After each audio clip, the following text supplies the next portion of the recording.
Hello YouTube as well, and welcome to the stream. We started early on Twitch. We did some music reviews as we do normally on Fridays. We listen to new Electrical Boy. It was 5 out of 5. Elevator Operator, anyone? And it's time to get back into development. I don't think we actually went live on YouTube yesterday because I was doing some server stuff and I didn't want to dox myself. But yeah, that's pretty much it. And we got some cool pieces of news. We got some cool pieces of news here. We are doing an official playtest session for Shadows of TUONELA Alpha release next week, and we have a doodle survey going on. If you wanna like know more, you can come to our Discord server. You can come to our Twitch channel, and I can post it to you. And there is a post in the Amen news as well that you can find.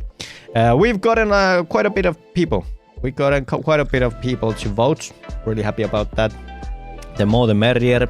The more we get, the better tests we get, and the kind of like, you know, more accurate like results we get. Will the servers crash? Probably. Probably. So it's gonna be an interesting ride. And currently Monday 6 to 8 p.m. Finnish time is leading with 12 votes. So I hope people can make it.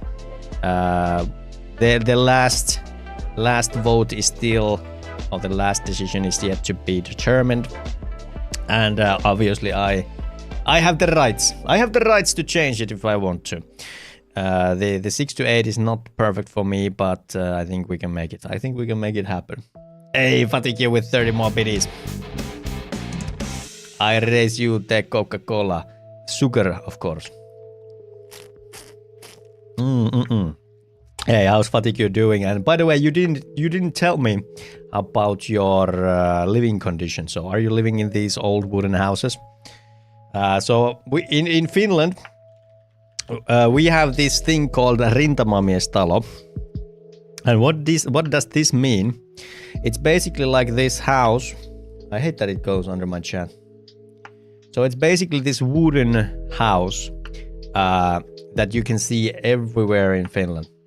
And these were basically, they were done quickly.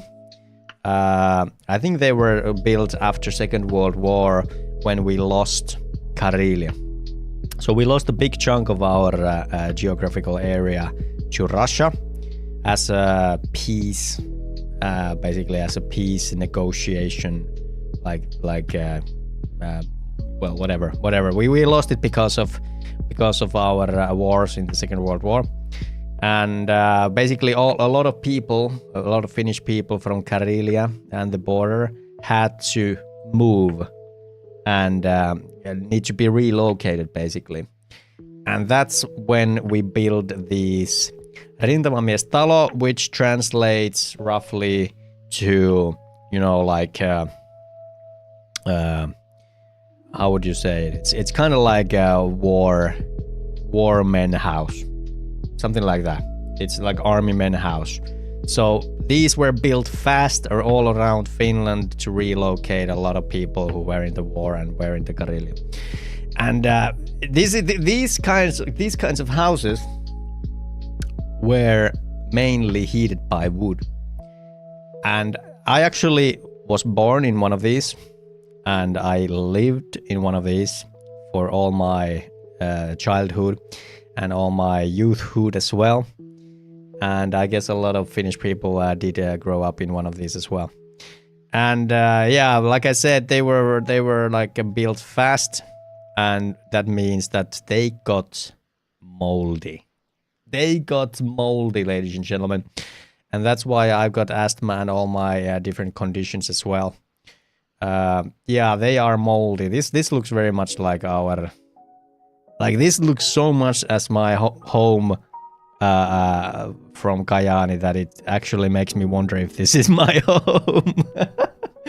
This looks so much like my home house in Kajaani that I'm actually kind of worried. Am I doxing myself? No, I think they are all just looking the same. That's probably it. That's probably it, yeah. Huge ass garden. Yeah, so we still heat our house in. My parents still heat their house with wood, and it's a whole hustle every year that we gotta like bring in the wood and make all the firewood and dry it up and bring it in and yeah, it's a whole thing. It's a whole thing, They do have air conditioning in the house these days, so they can use like electricity. But you know how the how the elder boomers are. They just wanna like save all the pennies they can, so they do like a lot of woodwork. DJ says that meanwhile here we need to isolate, get energy label A, and those fiends just cause for a shit ton of CO2. Yeah. We got a lot of wood in here in Finland. We got a lot of wood here in Finland, and yeah, it's kind of a gray. It's kind of like a gray spot or like a blind spot in Finnish, kind of like this green policies and green politics. A lot of Finns still heat their houses with wood, and I don't think a lot of people like talk about it. I don't think like anyone really talks about it, and obviously it's not the most ecological thing you can do. Newer fireplaces are generally more efficient in their burning. Yeah, it's true. It's true. You can, like, it has gotten better. But the fact is that these old houses, they are just insulated like shit. They are absolutely horrible, like, to keep the warmth. So it doesn't matter how good of a fireplace you have if the house just leaks from every freaking place. Like, it's when I go visit my home, you can't really like stay near the windows. You're gonna get sick. It's so bad. It's so bad. Oh man, the Fatigue says that I bought this house I live in like 7 months ago, and it's an old brick house that has additions built to it. So the rest is a modern house. So it's a hybrid. Ah, I see. Nice. That's cool stuff. Cool stuff. I lived like South Park, fully hooded everywhere. Yeah. I had a friend, like my best friend, when I was in 7th grade. He used to wear like a hoodie, like, like he was tucked inside the hoodie 24/7. I think he even slept in it. It was kind of weird. But we played a lot of RuneScape. It was good times. Good times. I wouldn't trade it. We use geothermal to heat our houses. Like my whole house has floor heating. You Icelandic people with your geothermal energy. Yeah, it makes sense. It makes perfect sense for the Icelandic people to take everything from the volcanic ground, because you guys have literal volcanoes all over the place. So it does make sense. That's some Icelandic privilege. Yeah, exactly. But yeah, we love our Icelandic brothers. We love our Eesti brothers, and we do love our Belgian brothers as well. Belgium is my favorite out of the Benelux countries. I don't know, there's just something about Belgium. I think Belgium is kind of like, well, they brew they easily brew the best beer. Easily the best beer in pretty much all Europe. I know a lot of people are like, yeah, German beer is the best, or maybe like beer from Czech Republic or Czechia is the best. I'm like, nah, brother. Have you tried Trappist beer? Have you tasted the beer that the monks have Vololord? Like Age of Empires style, like Vololord. It's just the best. It's just the best. Holy shit! Like I could do some Chimay Red right now. I love Chimay Red. This is a really good beer. One of my favorites, if not the favorite. Yeah, chocolate as well. Yeah, I hear they do kick-ass chocolate. Castelbeer Rouge. It's about the same. Castelbeer Rouge. More fruity. I don't think I've had this.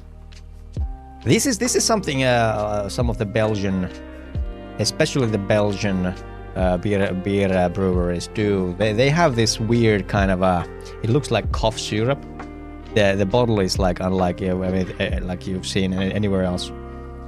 I think some other is it Duvel or something does the similar. Is it Duvel? Yeah, Duvel does the same thing. Yeah, isn't this Belgian as well? I think it's Belgian. Duvel is insane. Yeah, I think Duvel is pretty good as well. Yeah.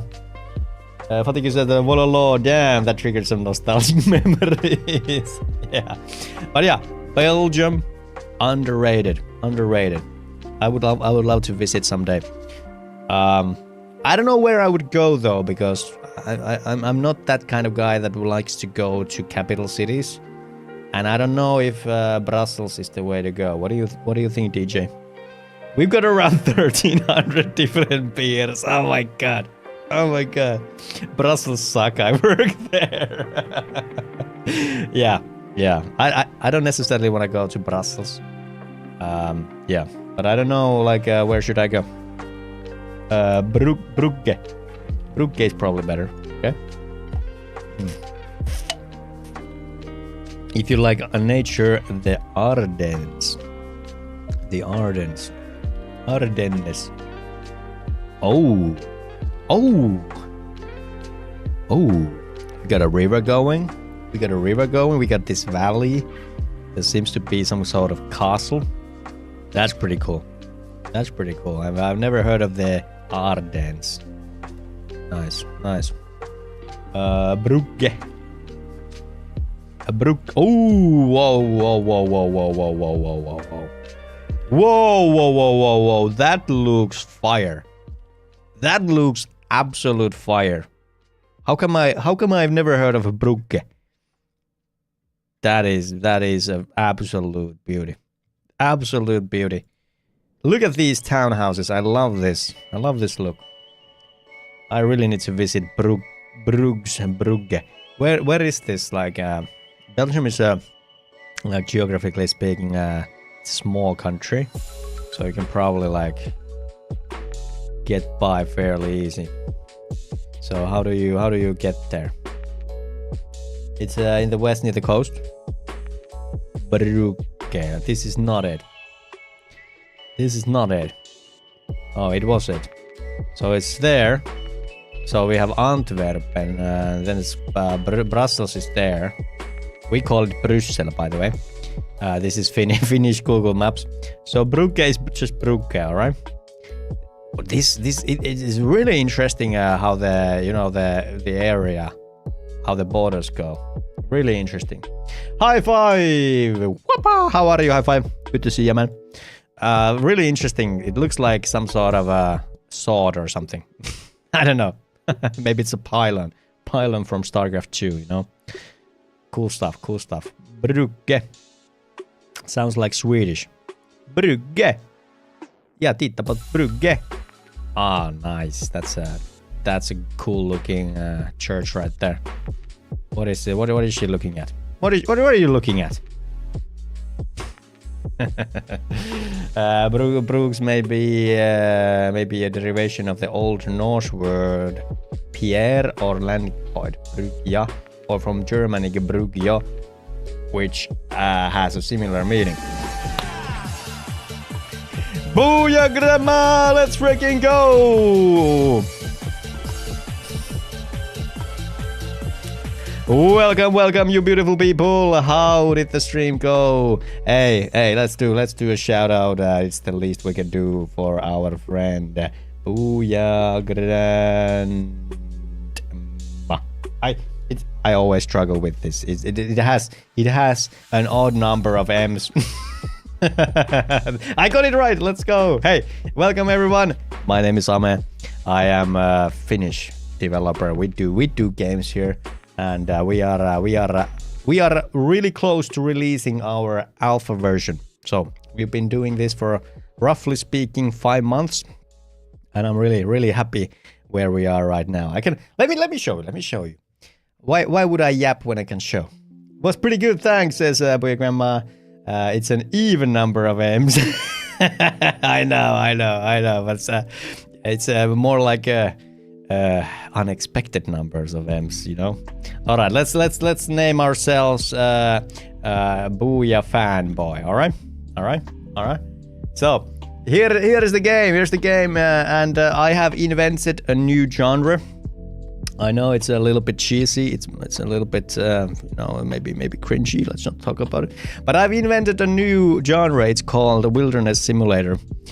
And if you guys know about the RuneScape, one of the classics of MMORPGs, you might know a game called RuneScape Classic, the original one. And in RuneScape Classic, you basically had this wilderness. You have it in the later ones as well, but I really like to talk about the first one because that's the one I fell in love with. So this place is basically like the wilderness.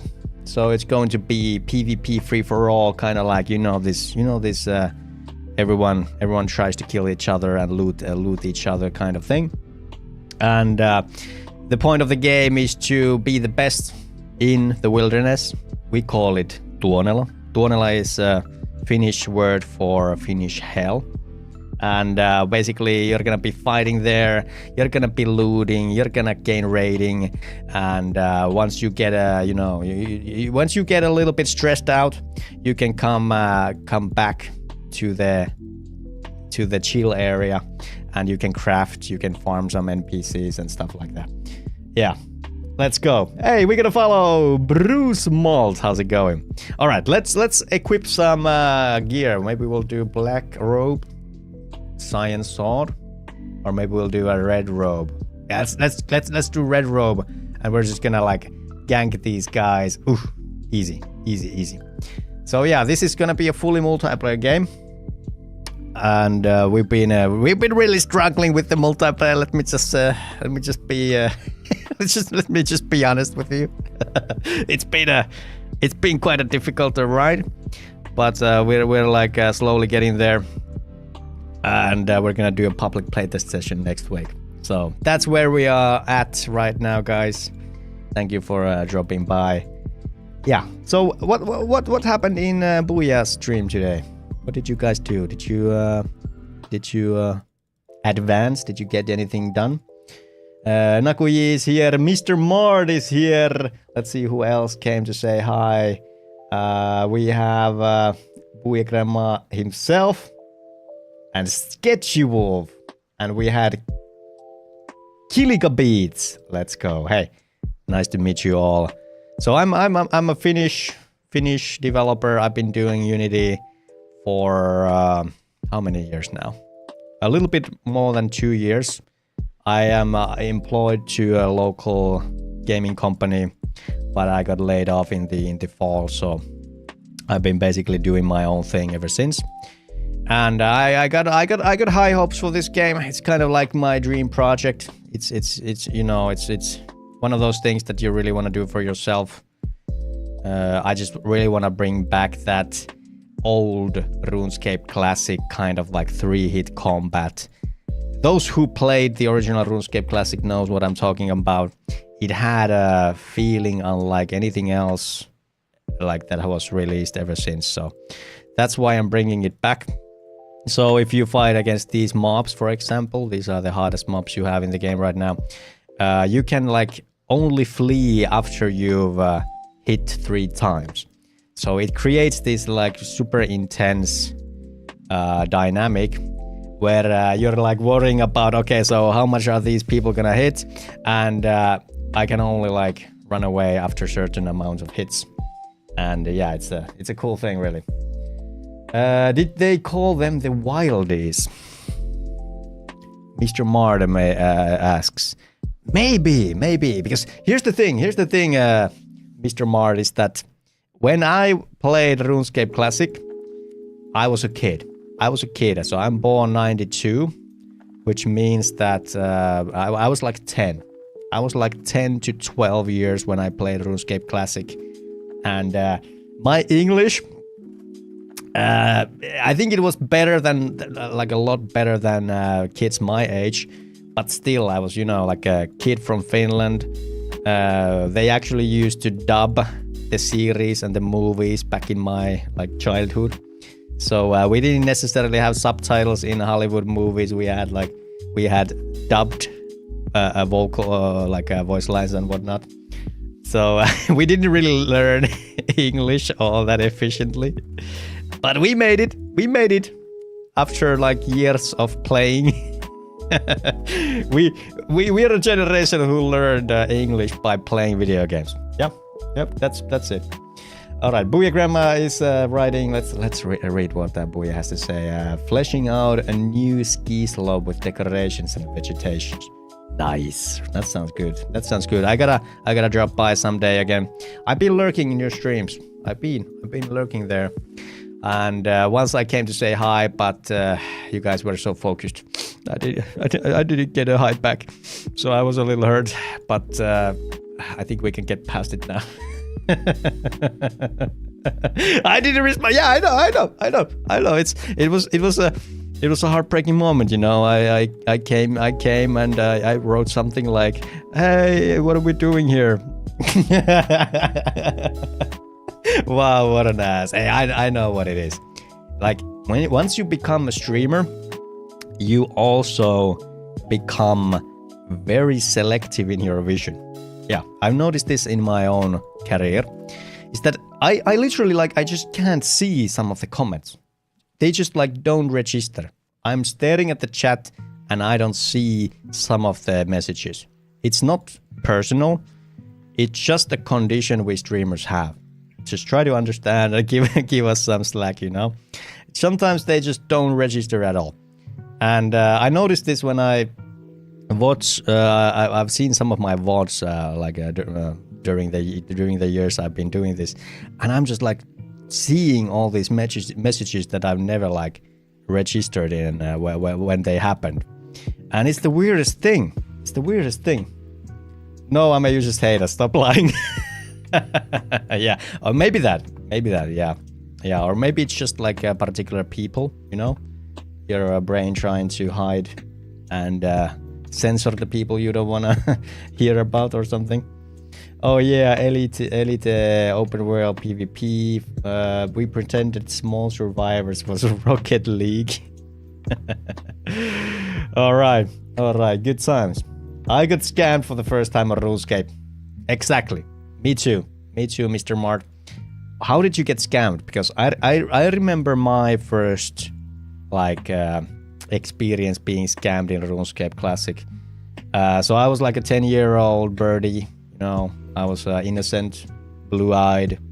You know, I still had hair. Believe it or not.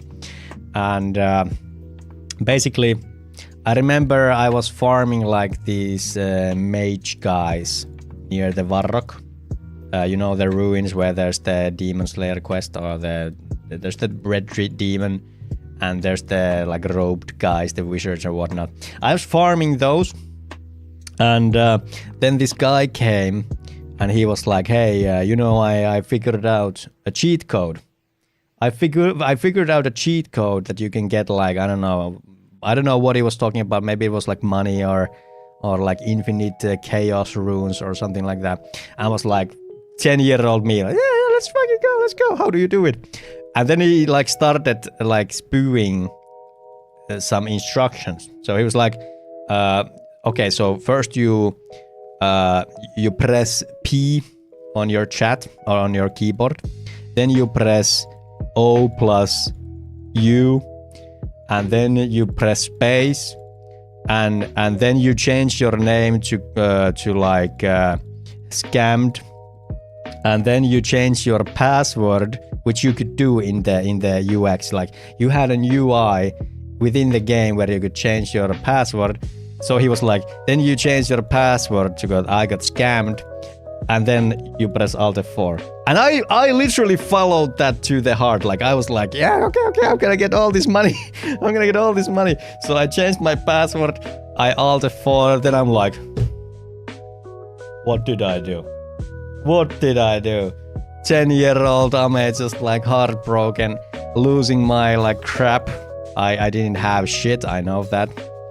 but I lost like my 10 chaos runes that I have farmed and the silly little amount of coins. It felt like the end of the world. Like I think I was crying at that point.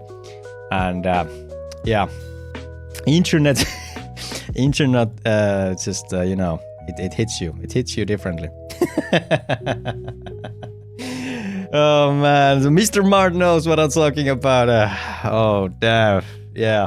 Damn, boy, I was gonna come into your stream as soon as you ended it. Hey, Enrico, nice to see you, dude. I remember trading people because they said they could trim your armor. Yeah, it was the good old scam in RuneScape as well, that you were like doing a trade, and then they would like, right before like accepting, they changed it. They like changed it to something else, and like, yeah, accept, and that's what happened. Yeah.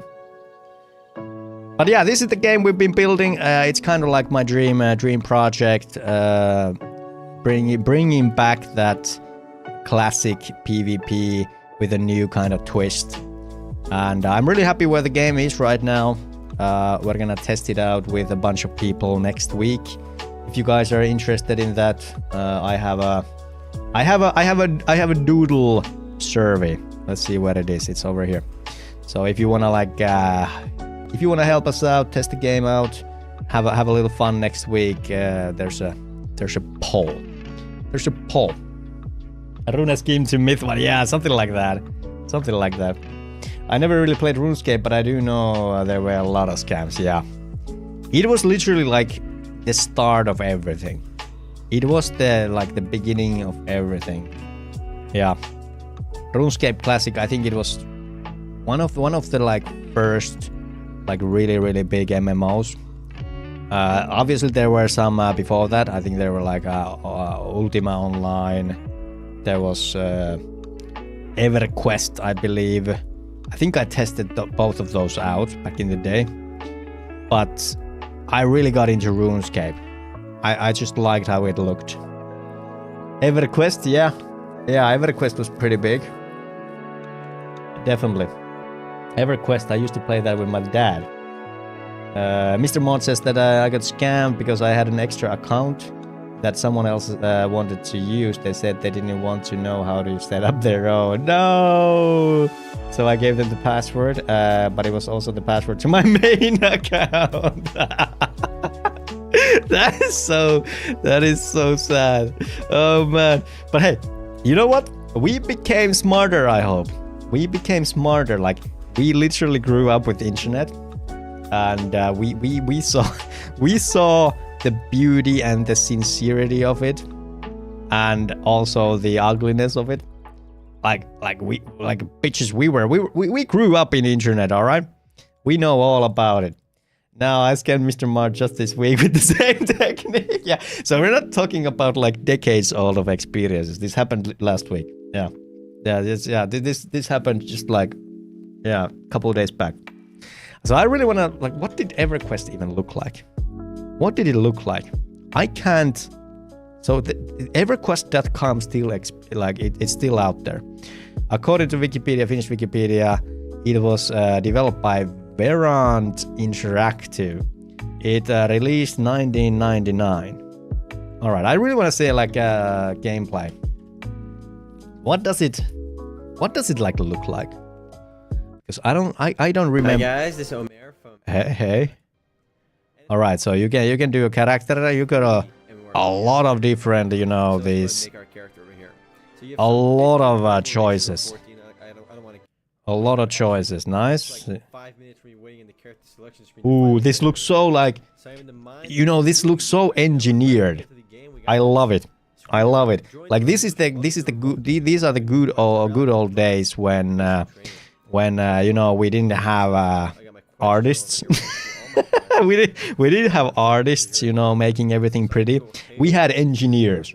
We had coders, and coders would make boxes, and boxes would do things. That is what we had. I love it. So many boxes.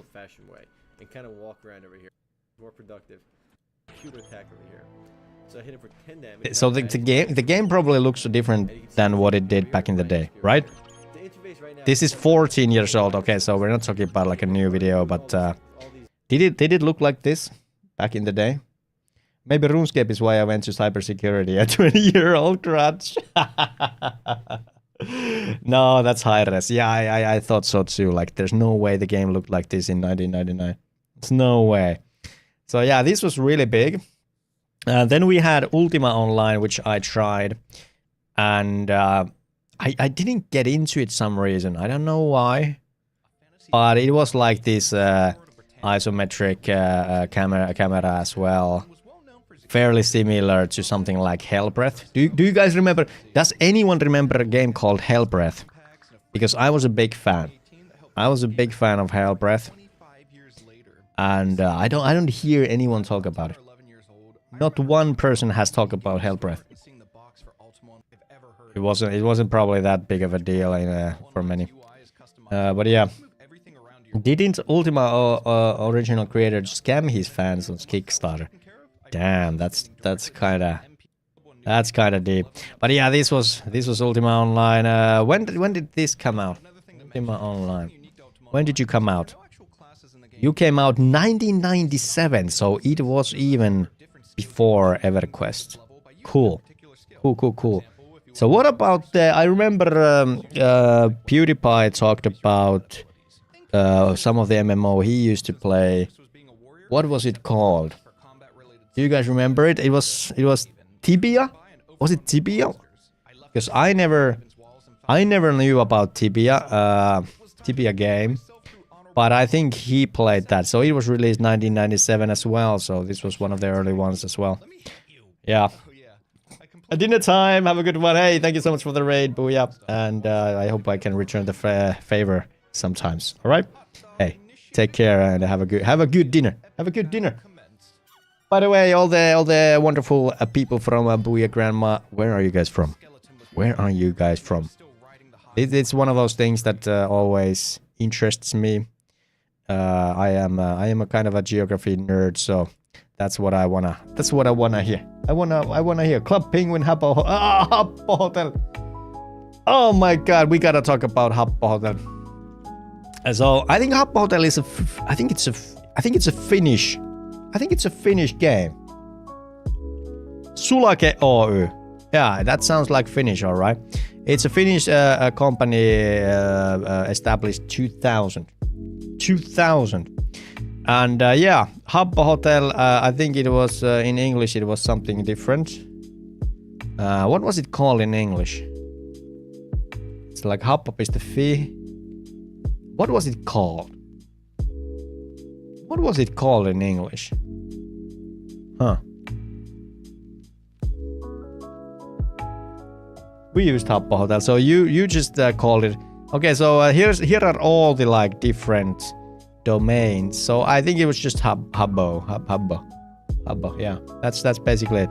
But this was a big deal in Finland, early 2000s as well, because it was one of those like first kind of social hub games. Like I think Club Penguin was pretty similar.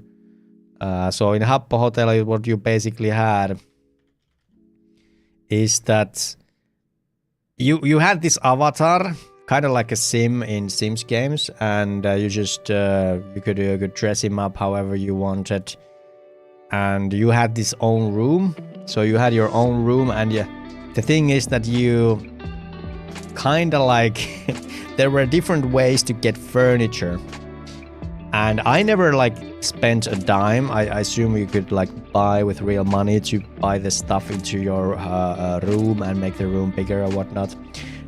I basically just attended these free parties and kind of like mini games where they would like drop out the stuff to the ground, and I think it was literally like children games, you know, the Duck Duck Goose kind of games, and I got like free stuff. I get free stuff, but the game, like, it does have some magic to it. Like, just looking at it brings back memories from like early 2000s, and I think it was one of the first games to really do kind of like this chill multiplayer sandbox kind of thing. Yeah. And it really like heavy on cosmetics. I don't think a lot of games back in the day focused on cosmetics. And it was this social hub where people were just chilling and talking, and yeah, that's what it was. Yeah, so it was a big deal in Iceland as well. Cool. Cool. So this was Habbo Hotel. Awesome. Hey, what about Club Penguin? So I want to check that out before we go back into development mode. Club Penguin. Didn't this get shut down? Yeah, so it looks to be very similar. So you had like kind of like this social hub, other players joining in, but I think this one had like more of a mini game type of thing. What is this frame rate? Frame rate like 1 FPS. Disney bought Club Penguin for 700 millions. I can't believe that would have been a good decision. That there's no way that was a good business decision. There's no way that was a good decision. Oh man, but yeah, Club Penguin, pretty classic thing. Let's see, do we have something in Discord? Pizza vibes. Ice AG. Ooh, that is a cool photo from Ice AG. Awesome stuff. All right, now let's get into development mode. So we had a couple of things that we wanted to do, and I actually have an additional thing I would like to do at some point. I don't know if we're gonna be able to pull it through for the alpha build, but we're gonna try. But let's do these first. So east block animation. So what this is basically is the fact that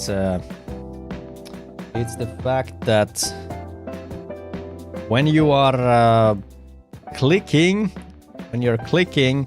it's like feels like you really like need to like. So basically how this is handled is if I press to the north, we're gonna have the north run animation that we don't currently have. We're just using the west run animation here. And if you're pressing south, it's gonna do the south. And if I press a little bit, like I start to go to the left, at some point it starts to go, you know, it changes the animation basically. So I think like this value that we're using is not enough. It feels like it's just not enough. Like I'm literally like pressing, I don't know, like 20, 30 degrees to the east, and it's still going, you know, wrong way around. So I think we could just, yeah, I think we could do something about that. And now that I think about the solution that we have made to that, it brings tear to my eye because it's not very sophisticated one. But let's have a look at it. All right. So I think it's in base controller. So I think we got the logic in here. So basically, yeah. So here it is. Basically, here's the thing. So we're going north, we're going south, and then we're going east when move direction X is bigger than 0.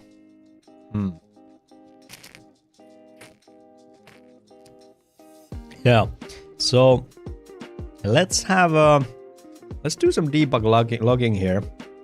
I want to like really see what these values are. So move direction X. So I think the move direction is a vector 3. So let's just log the move direction. Move dir. So let's do this move direction, and just like take a look at the numbers. Maybe we can tweak that number with something else.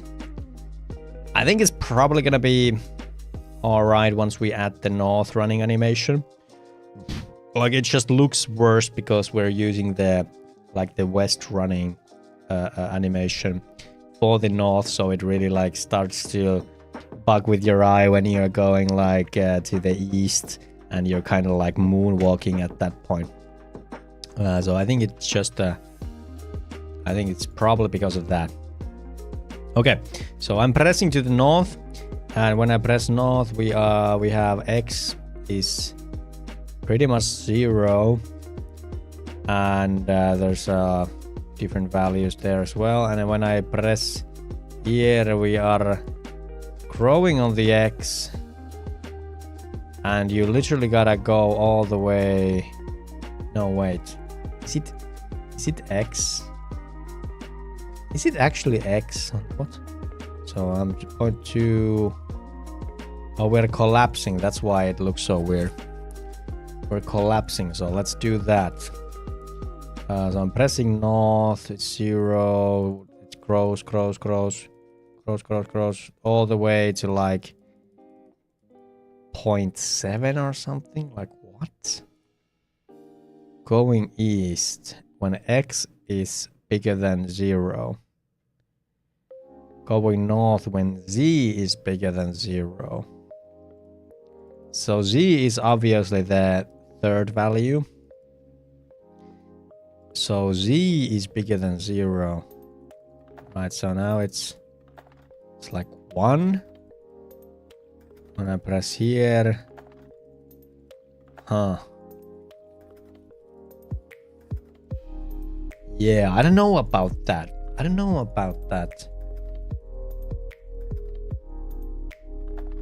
So I think we're actually, what we're doing here is we're actually seeing, so is the Z bigger than X?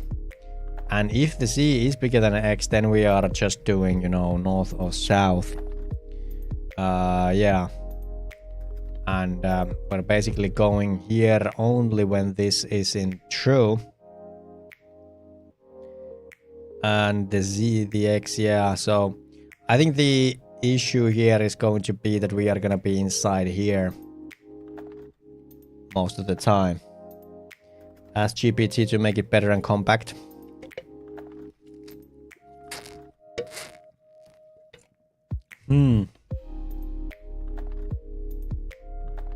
I don't know if there's much we can do about it, really. Do you have upwards walking animation? No, I don't, Waka. That's why it looks so goofy.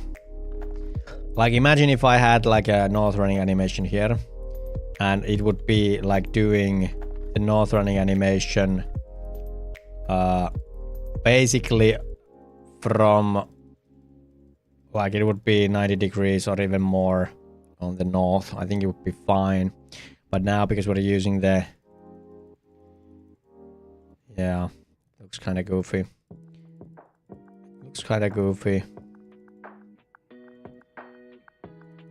So we could basically tweak the north value a little bit. So here the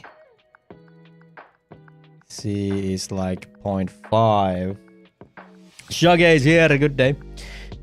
You could take Z, X, Y into direction variables such as south or up or whatever is good for your world and use them like that, more readable. And that is what matters, nobody else dictating your code. True. I remember when we did this, it was a kind of a temporary solution. You know, temporary solution that has stuck around.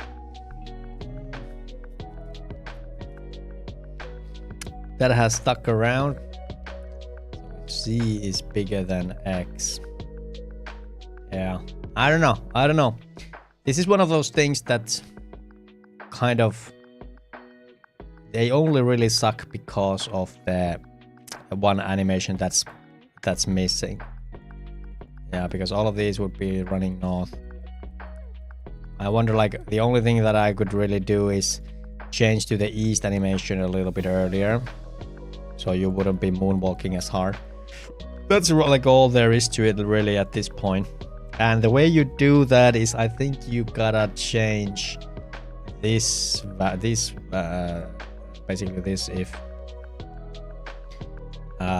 so if Z is bigger than X, So basically, I think you could like try to reduce a little bit of that to make this trigger or make this true. To make this this value bigger, then it would go here. I don't know. Let's just humor ourselves and do a little bit of a like. So it's from 0 to 1 or 0 to 2. So if we minus like 0.2f, what happens? What happens? It's not a good solution. I know. No, don't need to point that out. Don't need to point that out. But I just want to see how it looks like. Does it change anything? Does it trigger the? Change easier? Okay, so now it changes there. So it is a little bit better. And see, does anything else happen? Okay, so everything else seems actually kind of fine. Yeah, so it's actually a little better. There is still the moon walking here. What if I make it even more dramatic? What if I make it like 0.5? What happens? What if I make it even more dramatic?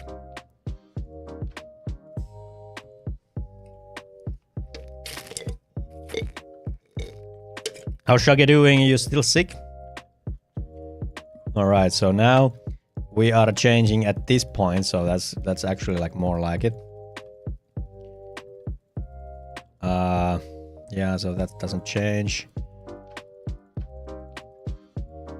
I actually think this is better. Corona, no. COVID. I think this is actually better.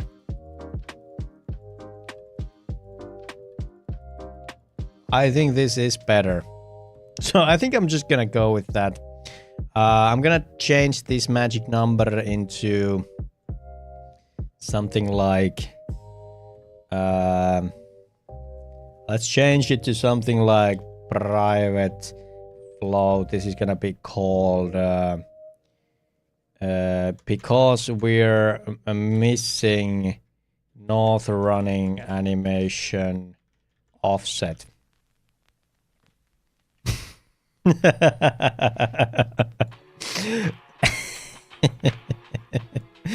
I am really happy about that. I don't know about you guys. All right. Ansa, I wanted to come say hi and bye. Verkos. Hey, Ansa, really nice of you. Really nice of you, my friend. Holy fuck, what a variable. Oh man, I'm happy about it. All right. Okay, so I'm gonna mark it as done. Then we need something for the doors. So basically, we have these identical houses, and there's nothing really indicating that we can interact with the door. So I think there's a couple things we could do here. And the first thing that comes to my mind is that, yeah, like you could do a little bit of a sparkle there to catch players' eyes. But I think the easiest way we could do this is to bake a light. Kind of like do a... Maybe we could do like a little bit of a light bulb that would light this doorway. So I think we're gonna try that out. So we're gonna add... and we're gonna go into lights. We're gonna do I think we can do like a point light. Can you show what is inside the doors or buildings? No, not right now. There's not gonna be a way to do that. So we're gonna put this light. I think we're gonna have it there. We could basically do it inside as well, but let's try this out. It's really hard to say where this is. Pirate Patch is here. Good day. Cut the door from the house and hover to it. That is a good idea. Yeah, I can appreciate that. I just want to see how it looks like if I do this. And I think we need to rotate it like 180. And I would like to point it to the ground like this. I'm gonna add the light to the house prefab. Yeah, but then it's not gonna be like under the lighting. You don't have to add them manually. Yeah, it's a good idea. I know it's a good idea. Why don't you let me have my bad ideas? Okay, so inside crafting station house, we're gonna do it like here. And this is gonna be called like door light. And let's see here. General, it's a point. We're gonna do a baked light. Hey, BNApps. This is way more sexy than the Next.js routing that I'm doing. Yeah, I know. That's why we're not doing web development here. So we're gonna bake the light and let's see if we do a little bit of... Okay, so it doesn't change the sprite right now. It only illuminates the ground. So let's try to fix that. So we have the house here. And let's have a look at the... So this one... Where's the option to like illuminate this? I want it to be illuminated. So we have the shadow caster here. Inside the house, not really like seeing any, like we can cast shadows. But that's receive shadows. Huh. Amazing in the teenager coding phase. Yeah. Oh, Pirate Patch. You are very handsome looking today. Wait, I think the interaction changed when you modified the hierarchy tree. Check if the parent-child order affects lights. Interaction changed when you modified the hierarchy tree. Are you saying I changed something? So this is called... So interaction is there. Take the light off the house.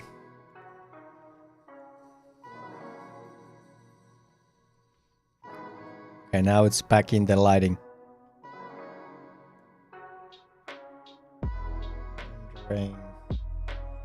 Shadows. Huh. So it doesn't... Maybe I'm hallucinating. I don't know. Maybe you had a point. But the problem I'm having now is that the sprite doesn't...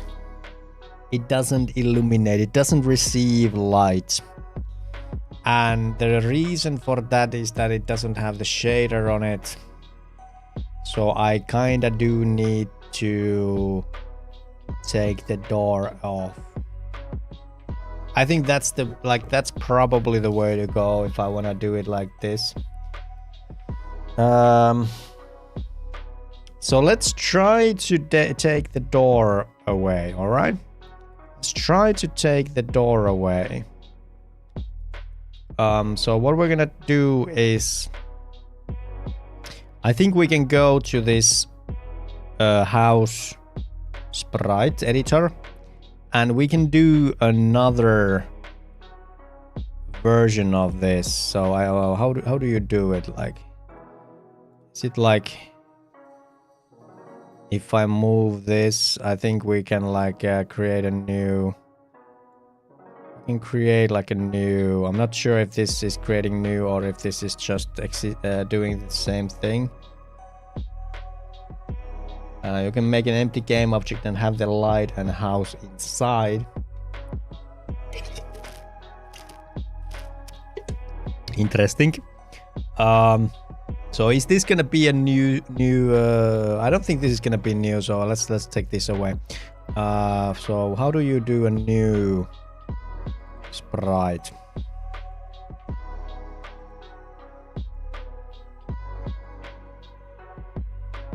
How do you do a new sprite of this? Like I did it once with the help of chat, but now I don't know. If I change this, I have a feeling it's gonna change this thing in the scene. Let's try it. So I applied. Okay, nothing changed, so that's good. So let's just try that. So I'm creating empty. This is gonna be the door, and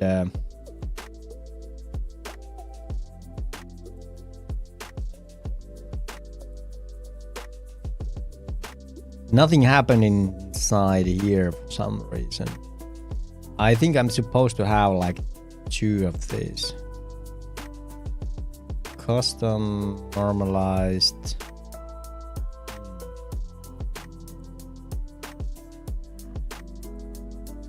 Nothing's really happening here. Nothing's really happening here if I'm not seeing the changes here. Photoshop layers. No, you can like cut it out in Unity using the green boxes. Maybe it needs to be multiple. Slice, yeah, you can like slice it. Skin editor, custom outline, custom physics shape, secondary texture. Ooh. Yeah, I can't remember how it was done. Probably, yeah, the slice button, but there's no, like, I can't press it. Can't press it, I don't know why.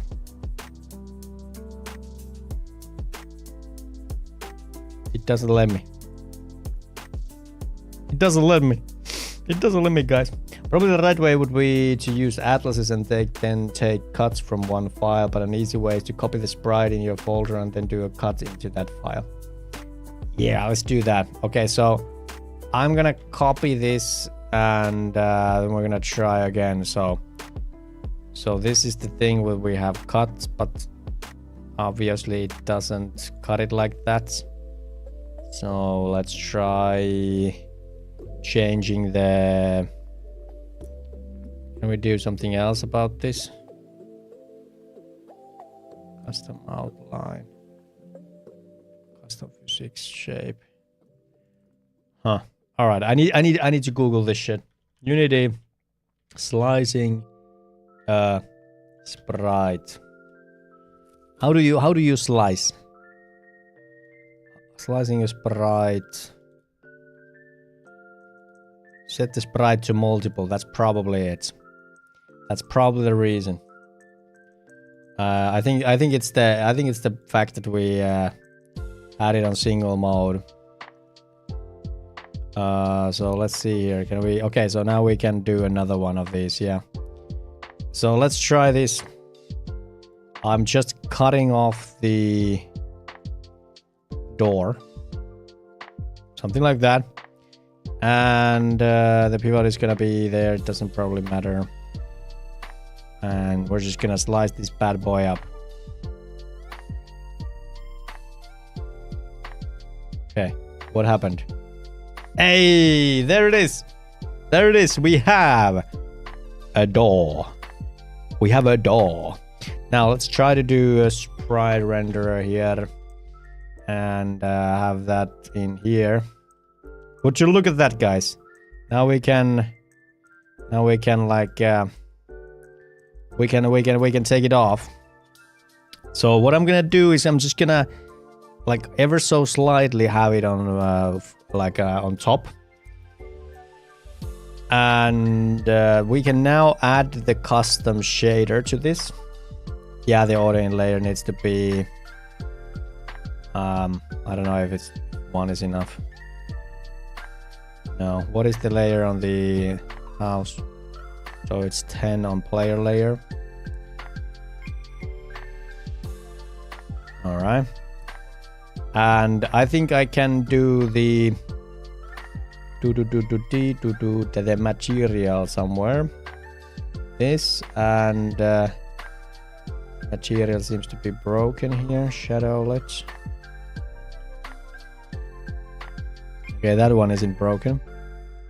So we're dragging this into the door, and as you can see, we're already seeing illumination. Magenta assets. Even add glow border on a hover. That would be pretty cool. But as you can see, we're getting results. We're getting results, so you can already see what's going on in here. Let's make it a yellowish or something. We can make it a little bit with more piss. Oh, it's already starting to look like something, guys. Let's change the... Doesn't have to be so bright. Yeah, I was looking at these things here.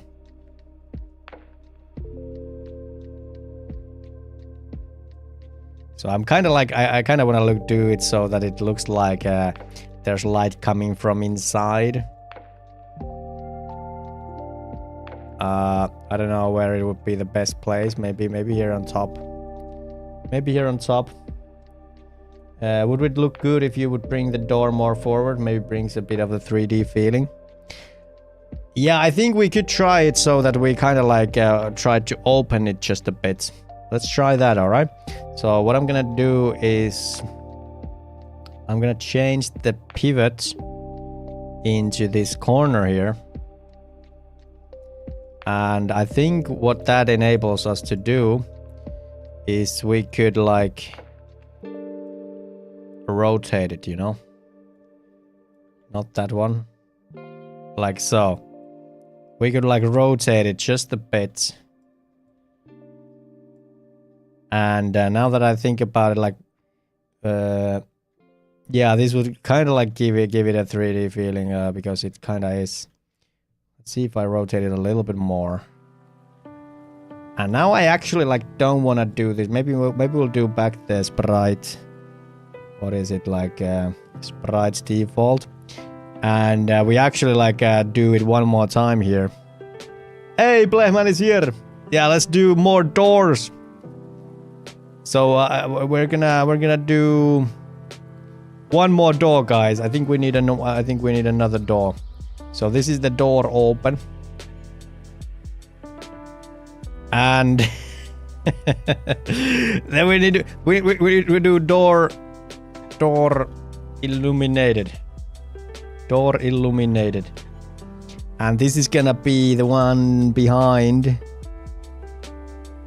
And this is where we have the custom material. And look at that. Does it look garbage? Does it look garbage? This door feels like it's a little bit unhinged. Now there could be a light in front of the building, but behind the front door. Front door layer 12, a door behind layer 11. Beauty. Yeah, so this needs to be like 12. And the door illuminated is gonna be 11. And I'm just gonna put it out a little bit like that. Now the light. This one's gonna be like behind here.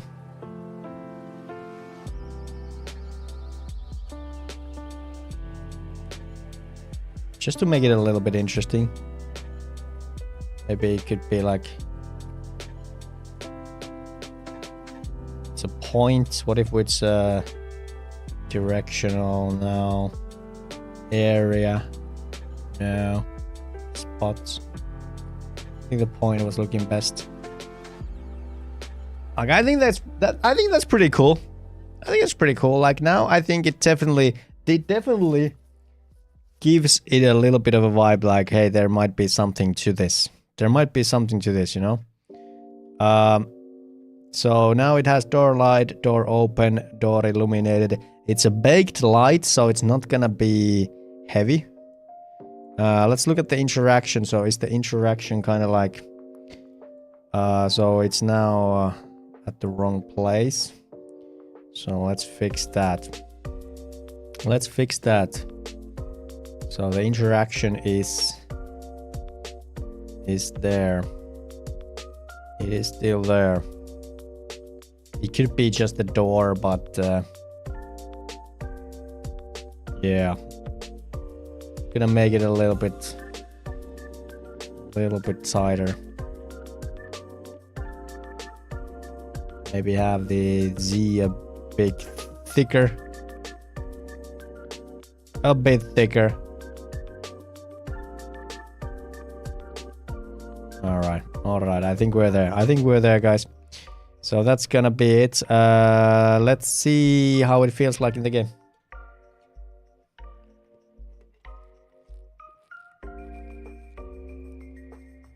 Let's see how it feels like. We are coming. Oh, I think the door is pretty cool. You can see the spotlight if you go here. But I don't think it's a problem really. So we are getting too close. So we ought to change something here.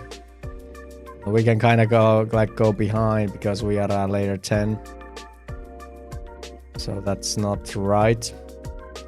I think we gotta fix that a little bit.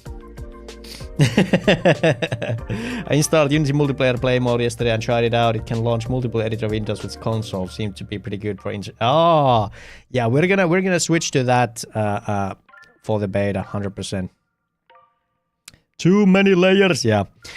So how we fix this is that everything's gotta be on layer 10 as far as I understand it. And everything's gotta be on layer 10 and we can't let the player like go behind. That's probably it. So let's do it so that where we have the collider. So here I believe is the collider. So this has to come a little forward. So we're gonna do the center and move it a little bit like what? Nothing's happening really here. Is there? Size. Huh? What? Nav mesh? Nav mesh obstacle. Yeah, we could basically just... You need collider. Layers or go broke. Is this the nav mesh obstacle? Was I changing... Oh, I was changing the wrong thing. Okay. I was changing the wrong thing, yeah. Alright, so how we do this is... We don't want the player to be able to go near the door. But we need to have the interaction so that it comes like on top. So this needs to come forward. This needs to come forward a little bit. Okay, is that enough? I think that's enough. Okay, let's try that out now. Let's try that out.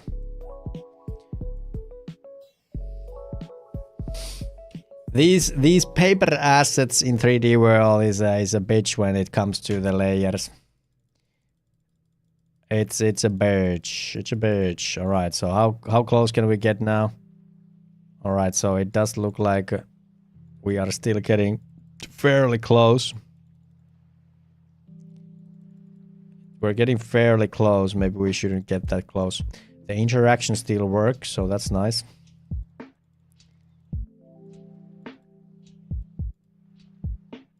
I think it could be a little bit farther in, further like in, yeah. Let's do a little bit more, just a little bit more. So this one needs to go this way,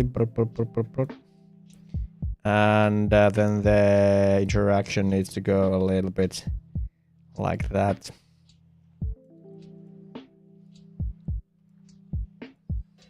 Yeah, boy. Is big, yeah. It does seem like my character is kind of big to the doors, but it's alright. It's alright. These are all placeholder assets, but I don't want it to be like super goofy. Okay, so yeah, you can kind of like go through here. You can clip through. So I think the problem might be the numbers obstacle as well. What is this? Like what is that? What is that? Oh, so I'm just a dumbass. That's what I am. I'm just a dumbass. So what happened? Like this just shrinked or something?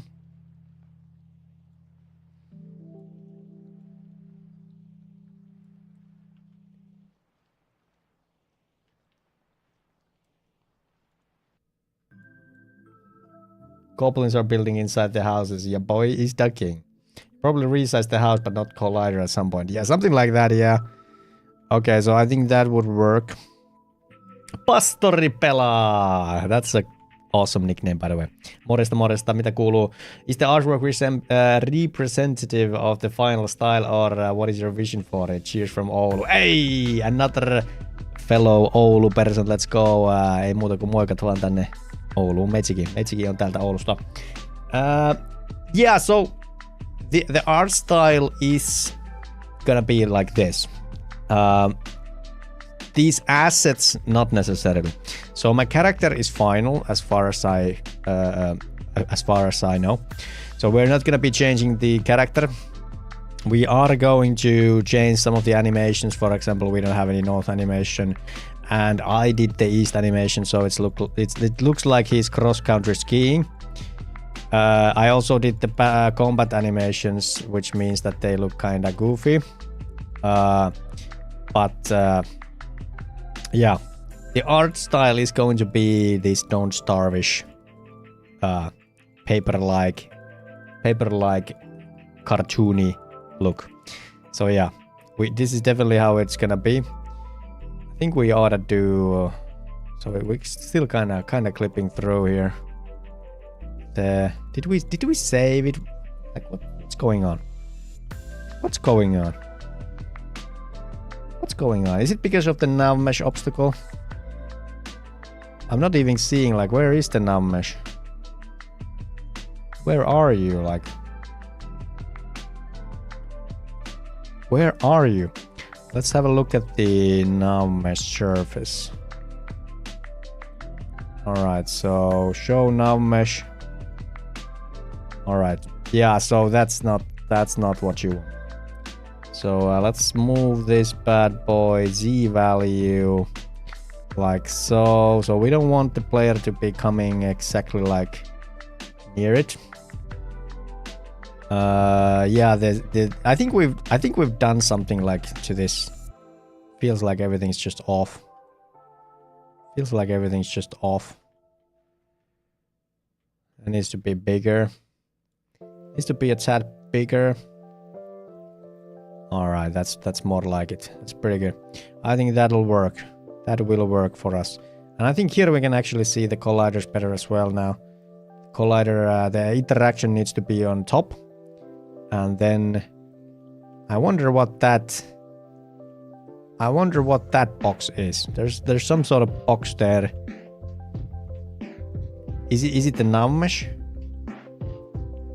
Yeah, it's the nav mesh, so the nav mesh is just looking kind of funny. Okay, so that's fine. That's fine. I think that's gonna work. Yeah. Hey, Pastori Pela, mitä kuuluu? How's it going? Nice to meet a fellow Oulu person. Are you a developer yourself? Let's see. All right, now we're not clipping through anymore. Better. That's a lot better. We can go past if we want. That's fine. Yeah. Add obstacle to the door. Yeah, you could do that. You could do that. The trigger that I have, or the collider for the door, it doesn't work as a collider. It's a trigger. So I only have the house to like worry about. So that's pretty good. I'm gonna go with that. Let's do the same for the other house. So what we did is we had the door open and the door illuminated. I'm just gonna copy those, put them inside here. We're gonna reset the positions and we're gonna move them into places we didn't want them to go. Right, this should be more like it. And I think what we're gonna do with this is we are actually going to flip this bad boy. So if we put this -20, then it opens like that. What if we do like 180 closes it like that, 160. All right, so that already works. So we can kind of do like this. We can kind of do like this mirrored version. And the door opens. Let's see where it opens. So this is not where the door opens. I think it's gonna be somewhere around here, right? So put the door there. Like so. Is it there? I think it's pretty close. It's pretty close. And then we're gonna do the illuminated door. And this guy is gonna come behind that. Like so.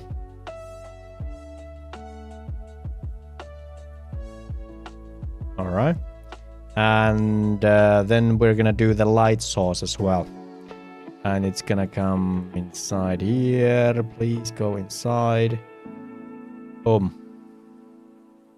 Now we got another door open. Let's change the color to make it a little bit more interesting. Let's change the color. This is gonna be purple because we are Twitch streamers, you know? Oh, red. Let's make it red. Red for salvage. Red for salvage. Yellow for crafting. Very good. Very good.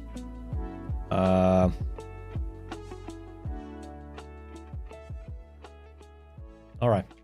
I'm pretty happy with that. Let's see how the colliders are on this one. So yeah, they are bad. They are bad as well. Let's increase the size of the obstacle so you can't cross the path. Wait, where's the... So it ends there, so this is way too big. It's way too big. It just needs to be there. No, that's better. Let's bring it a little bit to the front. So Z value. A little bit to the front. And I think we can just copy the... We can probably just copy the values here. Let's try that. So we're gonna go inside the interaction. Gonna paste the values. And it becomes a big boy. It becomes a big boy who is also not... it's not completely on it. Let's see. Shoka says that keep it up, bro. I gotta wander off to the wilderness now with my dog. Hey. We're gonna talk to you soon, alright, Shoka? Get healthy so we can get into Jumpa. We can go Jumpa. Oh, we're going too bright, guys. Let me close the curtains.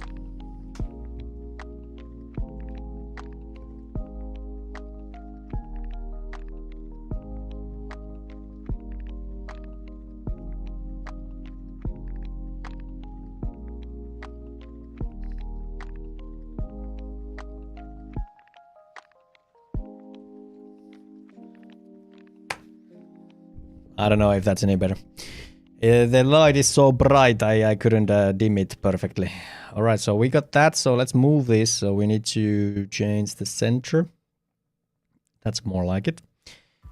And then let's take a look at the collider itself. I don't know if the collider is very important as long as we have the obstacle, so I think that's gonna work. Let's have a look. Sergear 666. Welcome. Thank you for the follow. If there's any new viewers, please consider dropping a follow. It doesn't cost anything and it's gonna help me out. Because Twitch is gonna think like, hey, this guy knows what he's doing. He's getting all these followers, like all these new followers, man. So that's what it's all about. There it is. There it is, guys. There it is.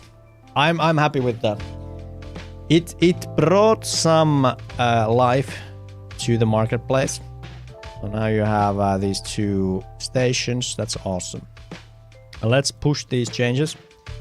So what we're gonna do is we basically added a couple of pre-baked lights into the salvage and crafting stations. Fixed their colliders and added another door to give a 3D vibe. Alright, that's it. And then... Is the official blur with or without the cigarettes? What?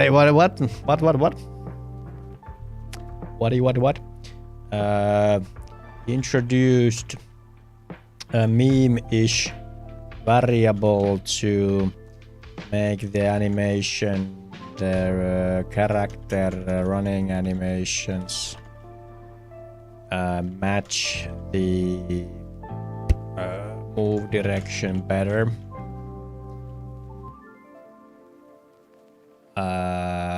Before we get an alt running animation. Something like that. Something like that. Alright. We are making progress, guys. We're making progress. By the way, if you guys are interested in the public playtest session that we are gonna do for the alpha, it's gonna happen next week.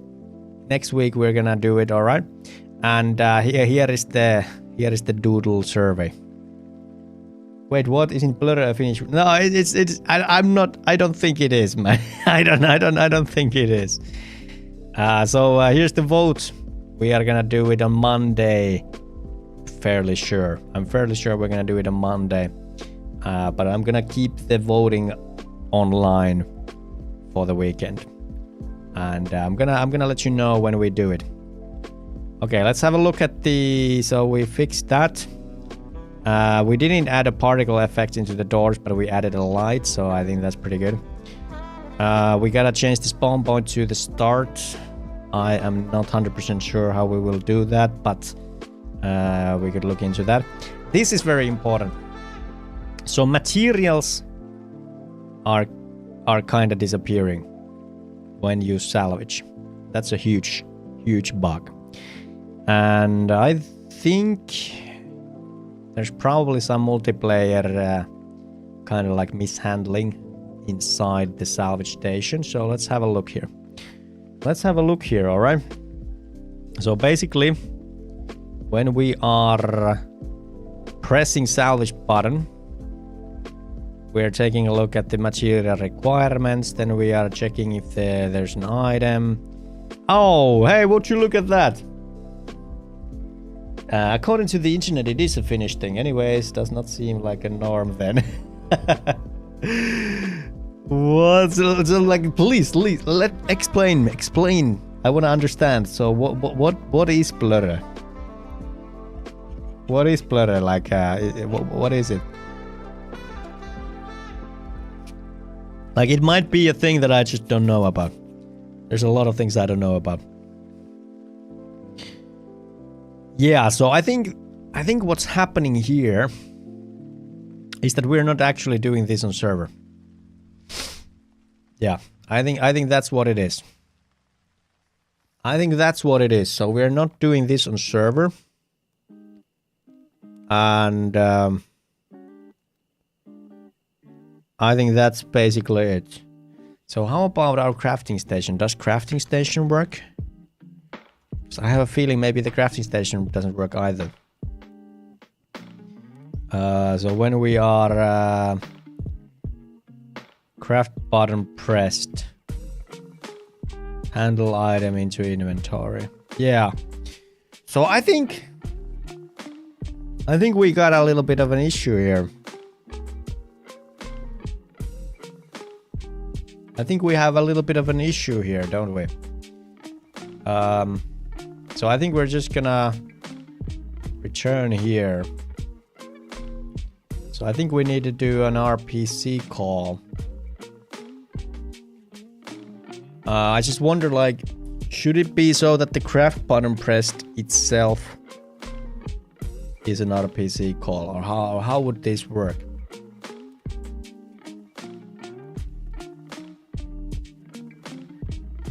So what we need in this, for example, is that we need the player state. All right. We need the player state. And then we are putting in the int value of the item to craft.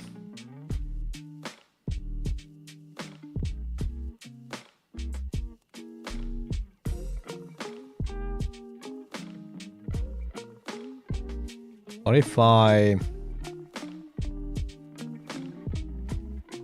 if I take this to player state and do the RPC call there? What would make sense? The fatigue is like adding crafting items should be RPC, everything else could be client, but hey, what do I know? I never got the multiplayer thing to work. Yeah. So, yeah, I think you're right. I'm just like trying to figure out like what is the easiest way, because the server needs to know who we're talking about.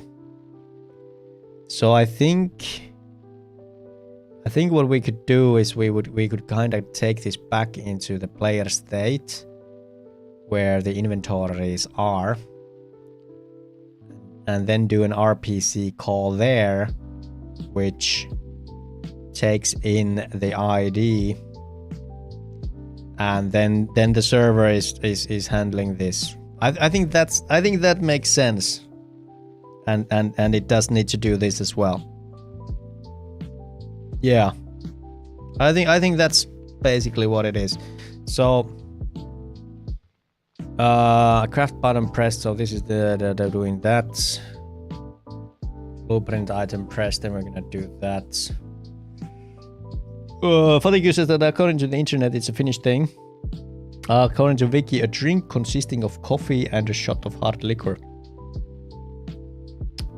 Blur. That is the first thing, first time I've heard that. Do we have any Finns in the chat? Have you heard of blur? Have you guys heard of blur? Because I haven't. Kahviblur? Says Pirate Patch. So is blur just like making it, you know, giving it a little bit of a spice? Giving it a little bit of a hit?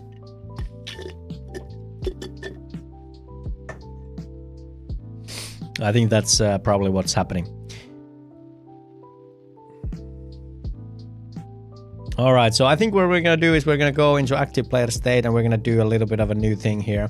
This is gonna be like handle craft button press RPC, and this is basically gonna take in a selected blueprint item to craft ID.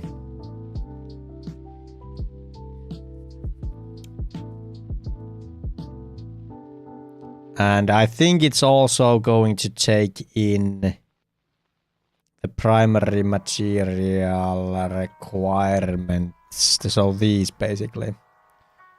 So it's gonna take that and that.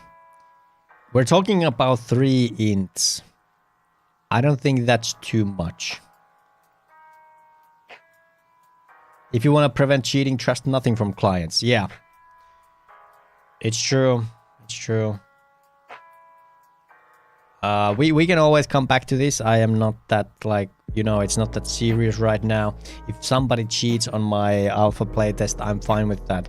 But let me know that you are gonna be banned from the future events if you like ruin it for everyone.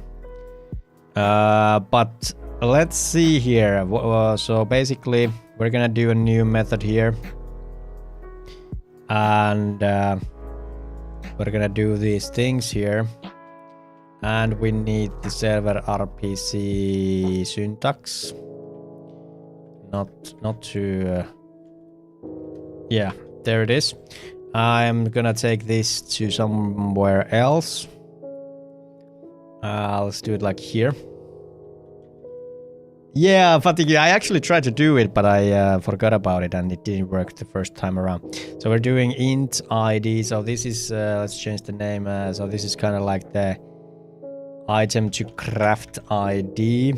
And then this is primary material amount, and this is secondary material amount. And what we do is we are gonna handle, so if this is not server, then we can just return.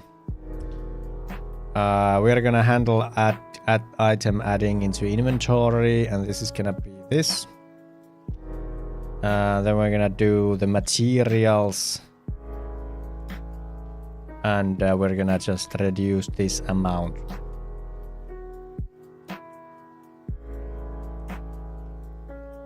There it is. There it is. I think that'll work.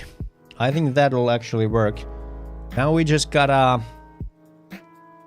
can this be null? Can this be null, basically? Selected blueprint, secondary material.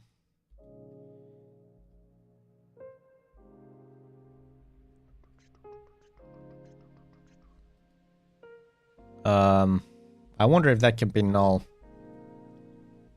Because we have some recipes where there's no secondary material requirement. I think we ought to make them just 0, really. I think we ought to make them 0 to prevent trouble. So here, for example, secondary is 12, secondary 32. We have a null here. We do have a null here. So that could be a problem. Like, as far as I know, CS spin bots were created to counter other cheaters by moving the head hitbox and minimizing their aim block effectiveness. Damn, I didn't know that.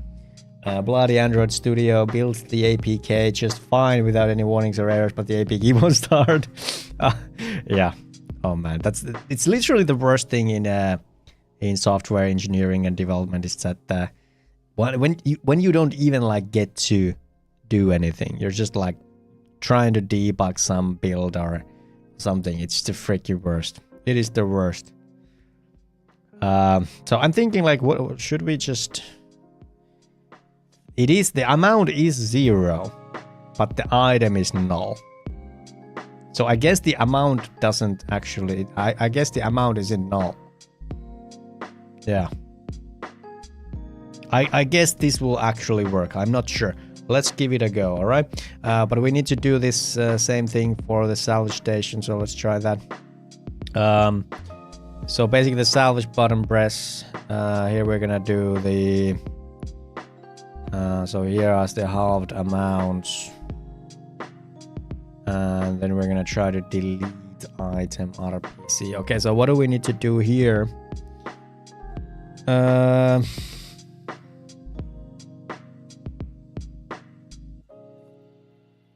So here we're basically like we're doing the halved amount, which has 2 ints. It has 2 ints, and then we are just adding those in there. So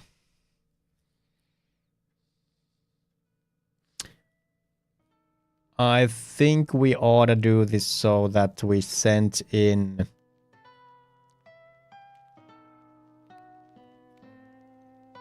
We could send the 2 lists of the ints.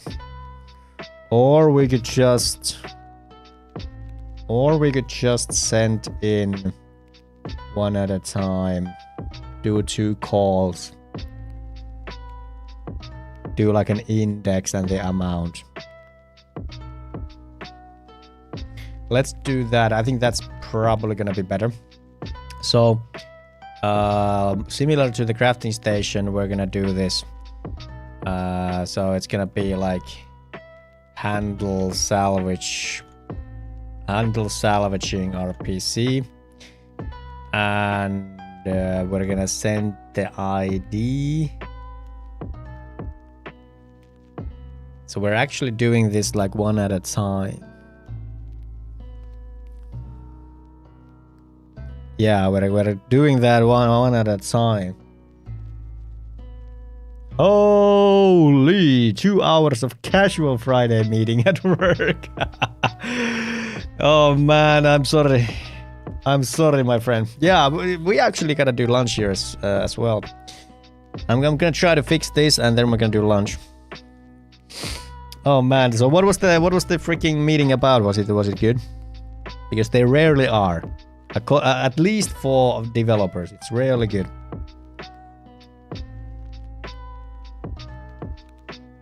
Like the easiest way we can do is just send in this. And it's just gonna basically send the item ID and we can just handle that. We're gonna do a bunch of calls, but they're gonna be small. Or we could just send the whole list and handle the calculations there. I think let's try how this is. All right. So we're gonna create a new method here. I'm just gonna bring it to the same place over here. Team meeting, so you can't really discuss anything specific. It tends to be not very constructive. Yeah. So it's more about ideas or something.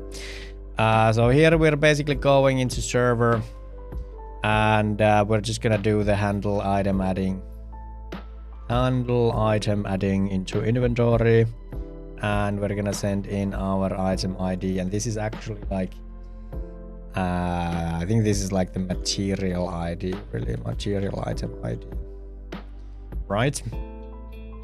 So what we're sending here is the requirement. And we're just sending once, really. We're doing it many times. Yeah.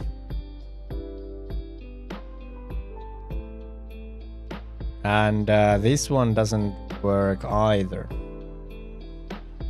Helgeir is here. Good day. How's it going, Helgeir? So this one doesn't work either.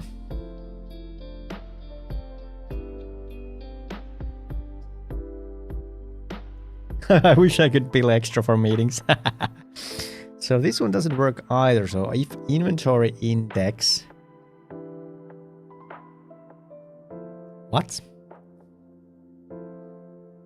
Ah, yeah. Okay, so this is to prevent nulls. Yeah, okay. Streamer mode not on, really? It is, but I think it's this mode that is kind of like overrunning it. Yeah. But hey, thanks, Clive. Full names. What do you mean, Keiter?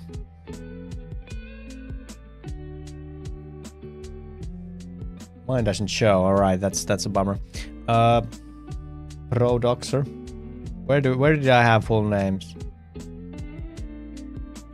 I don't know. So let's do this then. So try to delete item. Alright, this is actually RPC call. Let's fucking go. So yeah. So this should work. This should work in my opinion. Yeah. It should work. No, it's just my username showed instead of just the first letter.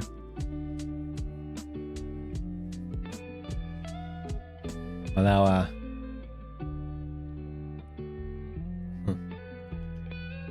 just the first. Ah, yeah. Okay, I get it.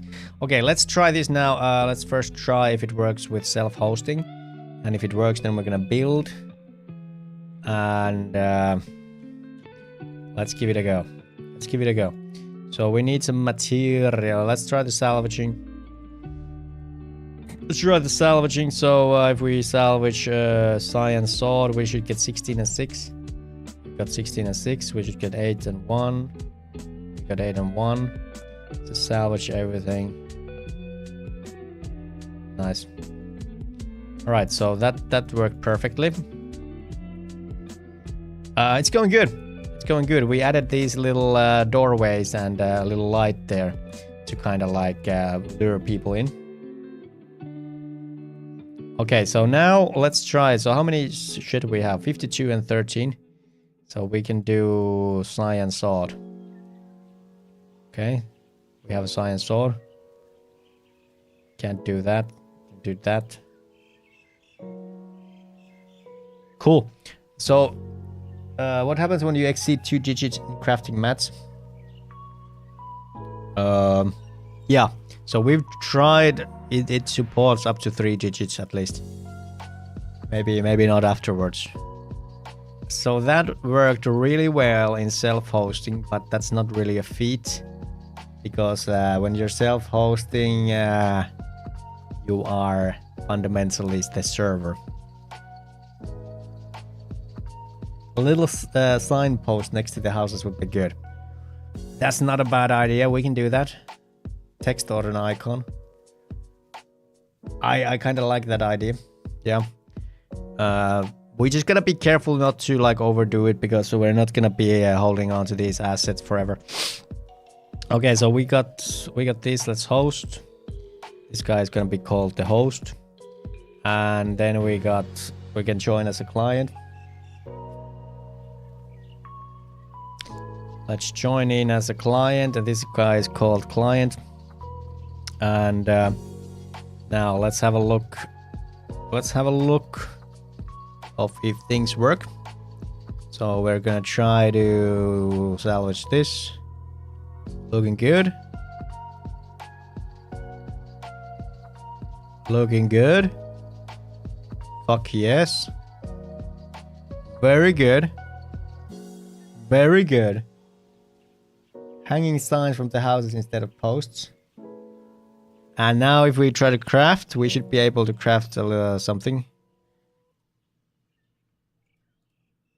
Cool. Cool. 12 and 4.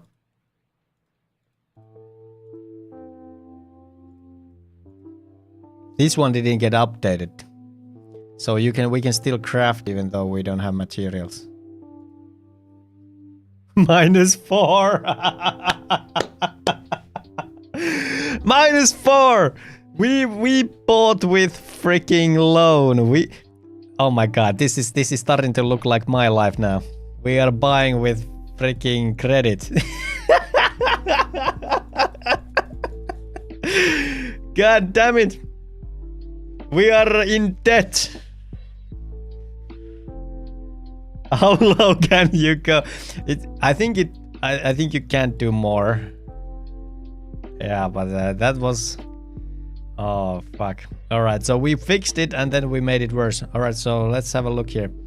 So the crafting station, when we are handling the craft button, it felt like we didn't update the UI or something. So we are doing blueprint item pressed, which should be handling the calculations. So what happened?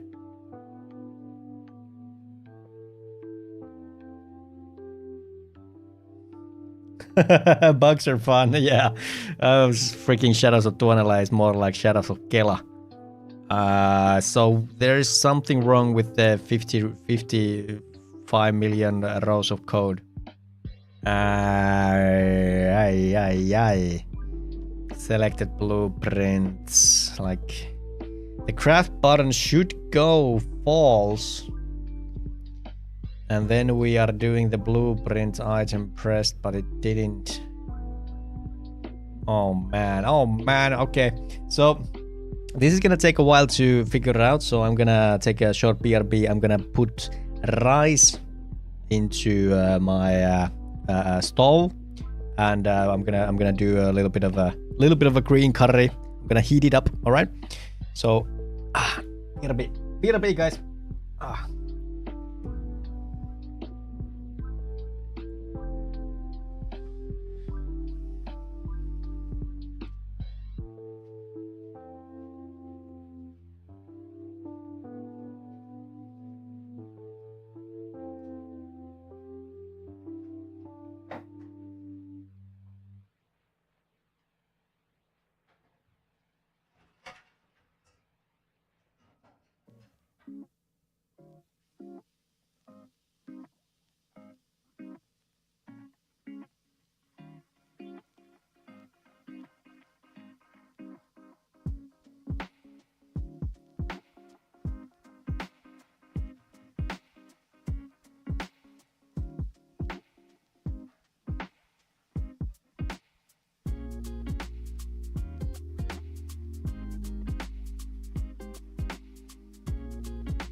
Alright, I'm back. Food is on the stove now. Needs a little bit of more time. Yeah, ball! My world style game is in Google Play. Let's freaking go. What is it? What is it about? Pixel word game. So what is to find the hidden word? I guess the word in 6 tries. Must be a valid word. Hit the enter after each guess. Color of the. So what? This is exactly like Wordle. This is exactly like Wordle, isn't it? I guess you're not worried about copyrights or anything. Yeah, that was literally like Wordle 1-to-1. Okay, so I think we got a couple issues here. The more severe one is that the server lets you go to minus. So yeah, we don't really do any calculations here. So we're handling adding item into inventory. I think we ought to do a little bit of a check here. Let's do a simple check that the client isn't scamming us. So we're gonna take if material 0 is smaller than primary and if materials 1 is smaller, client is trying to scam us. Let's fucking go, AI. Let's go. Oh my god. AI has a little bit of humor. I love it. All right, so we're gonna do a simple check here, and if these are if we don't go here, then we're gonna do this. All right, so that should basically be it. And let's see. So if we press that, then it's gonna put false to that. I wonder if we should like return something. Then again, I think it's just not gonna do anything. Like it's gonna false it, but then it's gonna like immediately put it back out there. I'm gonna ask AI if AI can see the problem here. 3 months now, it's gonna print. Yeah, I'm gonna teach AI to be as sophisticated as I am. Can you spot a logic error where a player can craft something without having sufficient resources? I just had it happen in my playtests. I fixed the issue on the server that it won't allow that to happen, but the client side logic seems to allow it. All right, let's see if the AI can fix point it out. Here's the button where here's the part where the button gets enabled. Well, yeah, duh. That's not the logic. What goes wrong though, is it?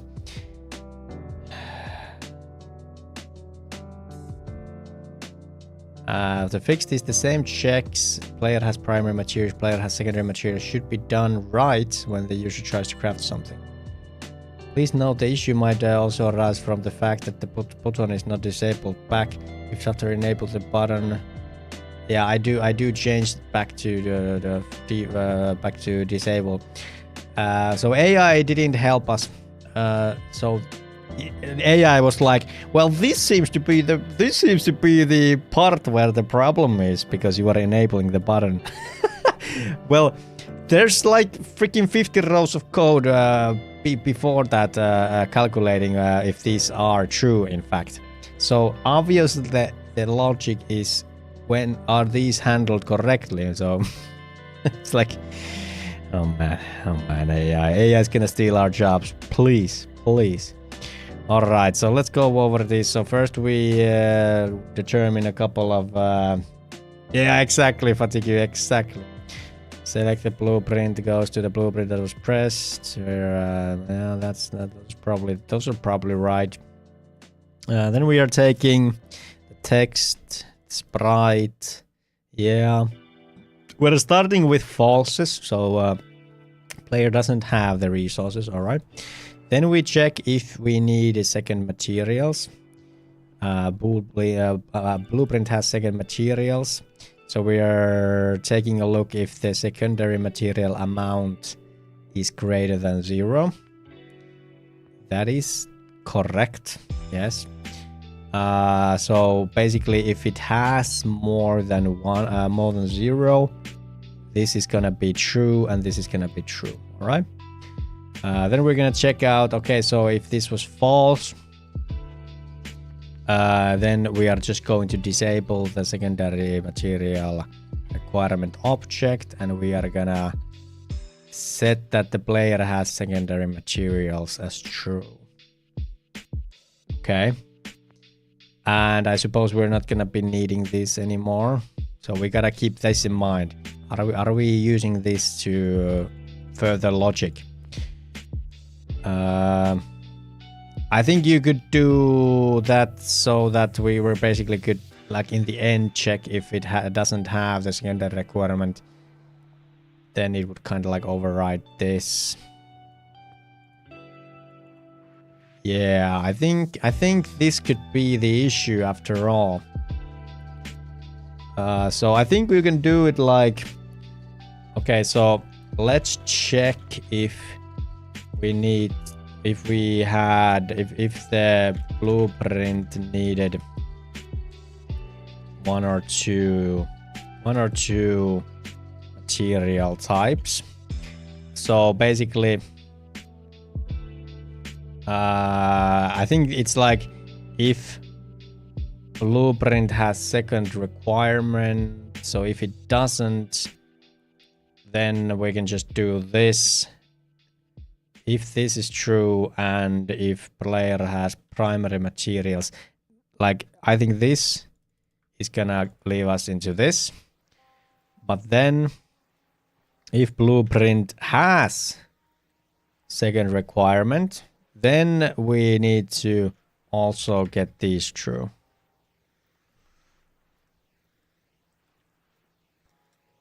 Isn't this right? So if it doesn't have secondary requirements, then it has to have primary materials.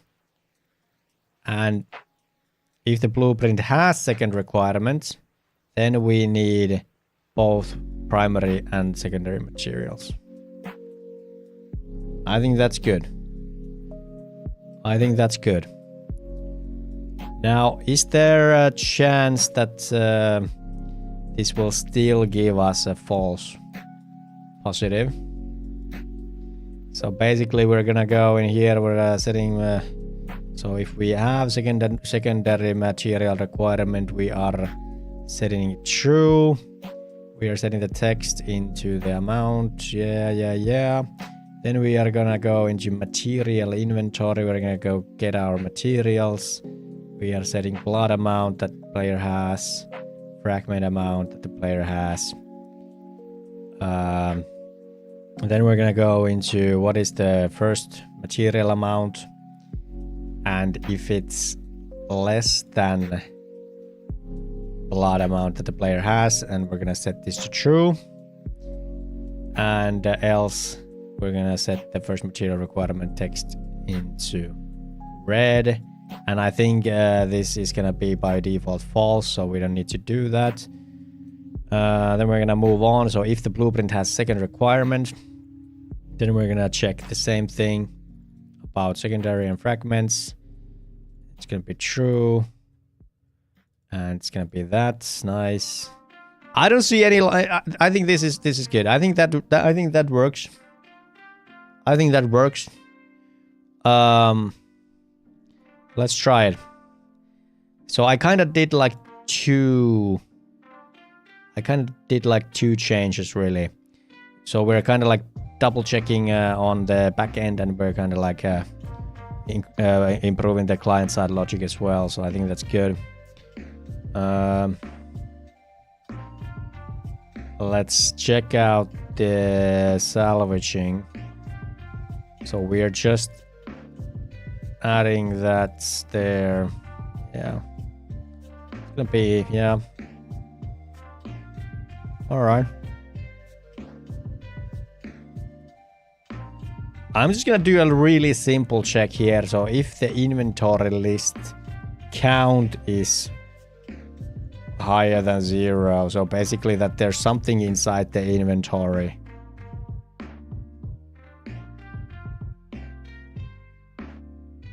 If there's something in inventory, then you can basically salvage.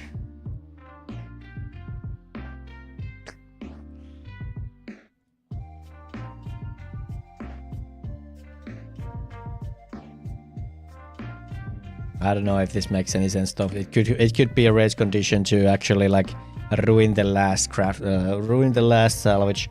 So I'm not gonna do that. All right, so I'm just trusting the players to be good. Keezer is investigating. All right, let's build and run and see if it works.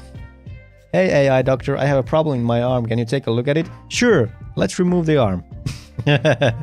Yeah, the problem seems to be the fact that your arm doesn't move. It's like, yeah, that's kind of obvious. Like, where do you think the problem is? Well, the problem is that your arm doesn't move. So there's a couple things we could look into. But first of all, can I remove your arm? All right, let's give this another go. So I'm as a host and I'm as a client. And all right, let's have a look here. We're gonna go salvaging. We're gonna go salvaging. Salvage everything we've got. Salvage everything we've got. We got 124 and 55. Seems awful lot. Seems awful lot. So 124 and 55. So let's do like. So I can't do both of these, but it says that I can. So there's still something going on. So what happens if I try to craft this?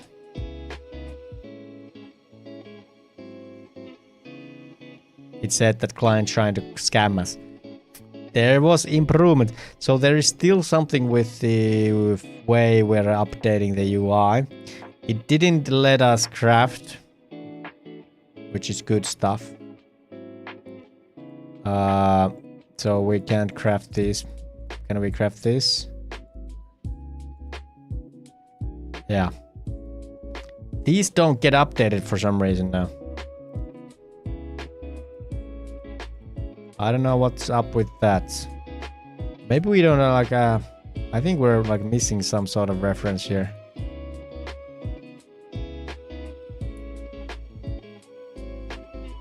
Okay, so we did make it better. 100 times we did make it better. But there's still the same thing that we are facing. And it's the fact that feels like this blueprint item pressed isn't updating.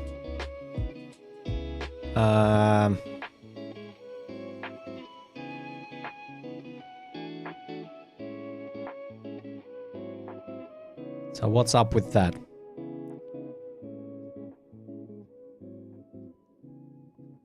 What's up with that?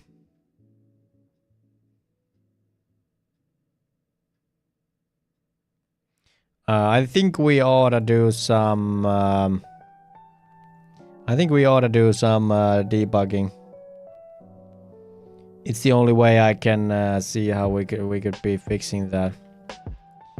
All right, so let's salvage real quick. Might be obvious to humans. All right, 32, 4, 4, 8. 16, 4. Yeah, it does salvage correct. The numbers are correct. All right, now let's enable this. Let's enable debugging. I'm just gonna go ahead and craft one piece. Okay, so I don't have enough of those, so let's do this. 32 and 12, all right. So I'm just gonna go here and start debugging. And we're gonna craft one.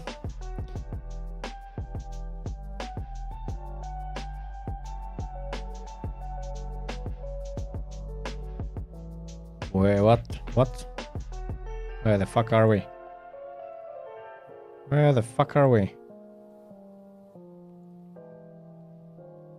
Alright, so we got still stuff.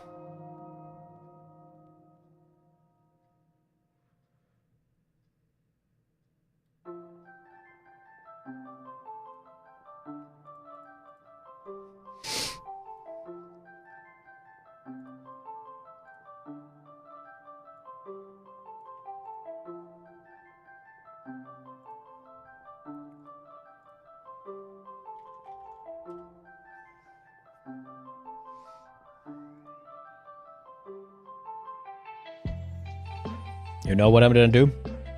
You guys know what I'm gonna do? What the fuck, dude? Alright, so what I'm gonna do is I am gonna add spam filters. Alright, so paragraph protection, no. Repetition protection. Algo protection. One man spam protection. So how does this work? Timeout user. Yeah.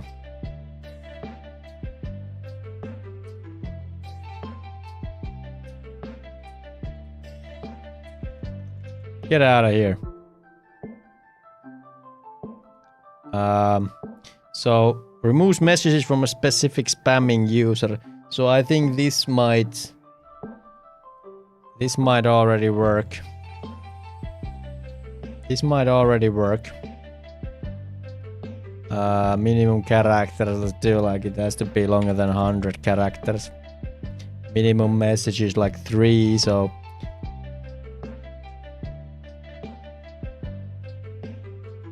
if you're doing like really long messages, you're just gonna get timed out. Can we try this out, chat? So can somebody try this? So do like copy paste that what the bot said, and do it 3 times, 4 times in a row. Can somebody do that for me? You're gonna get timed out for 10 seconds if this works. Because I can't stand it. It's every day. It's every day at 1:30, like 1:30. We get that shit. So can somebody help me out?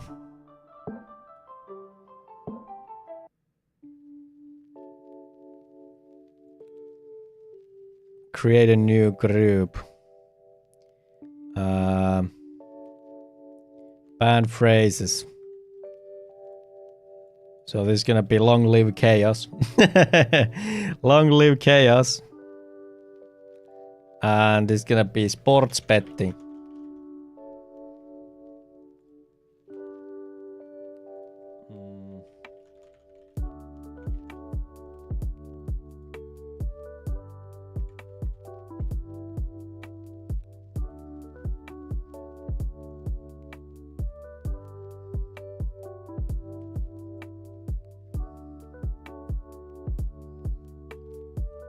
Isn't it called in auto mode anyway?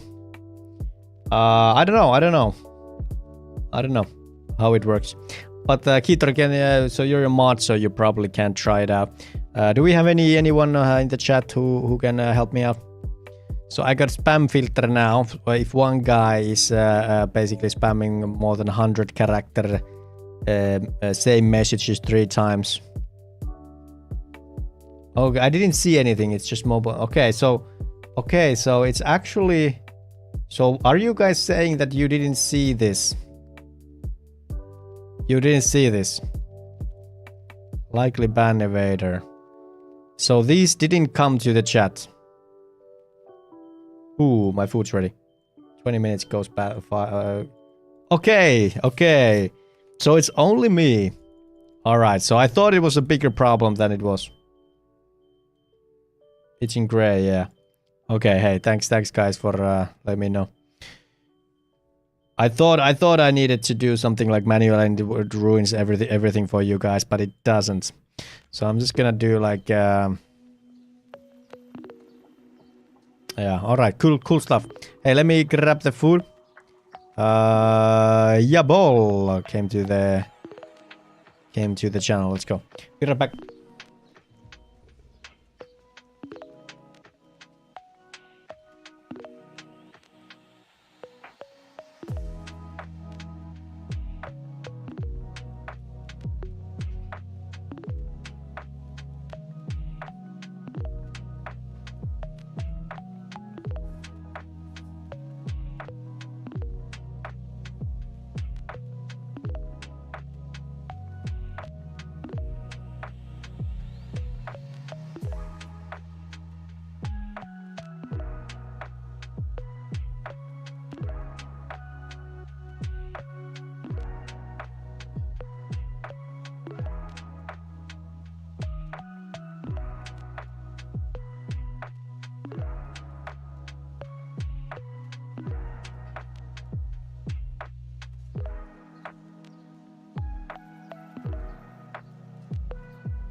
Alright.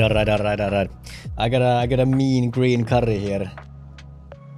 I got a mean looking green curry here. It's gonna be hot for 15 minutes, so I think we're good to develop a little while longer. Okay, so the UI for some reason it doesn't update.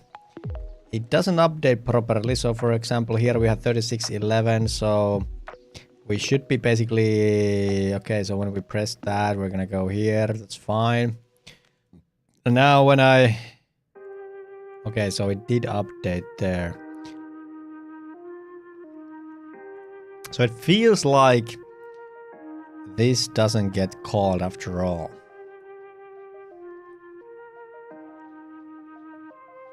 This doesn't get called. I think it may be because this takes a little bit of time. And this takes a little bit of time and this happens instantly. So it doesn't update. So I wonder if there should be some sort of like a delay. Let's try that if it's gonna make any difference whatsoever. So let's do a little bit of an invoke here. We're just gonna do this. I don't think you can pass a parameter though. You can't do that though, can you? So let's do I think you can do a coroutine though. Start coroutine and then we're gonna do the do a little bit of a cooldown. I think we can pass in the selected blueprint, right? Cooldown coroutine. And I think we can do something like this. And we're gonna... How did the wait for seconds work? Yield return, wait for seconds.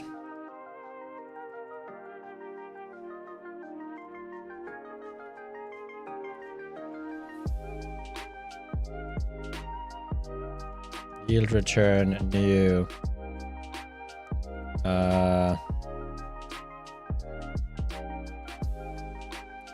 I think it's like this, and then we're gonna do the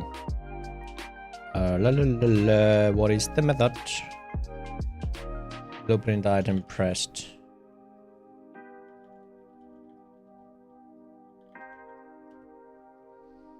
All right, so what does that look like? What does that look like if we do a little bit of a wait there?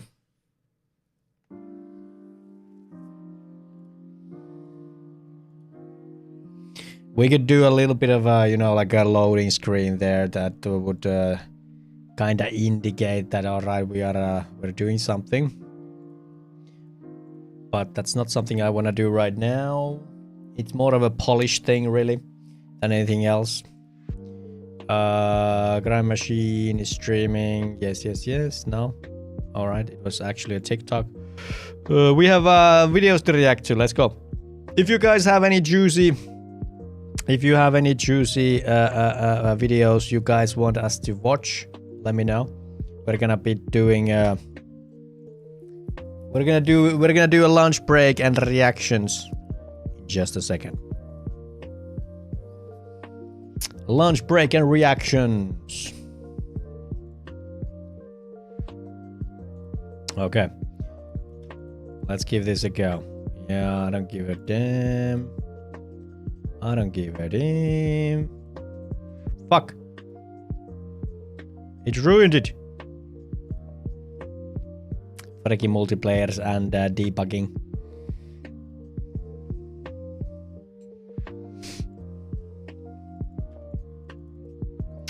DFG. DFG. Oh yeah. Oh yeah. Oh yeah. Oh yeah. All right. We are salvaging 32, 32, 16, 16, 4, 32. That was a lot. That was a lot of materials.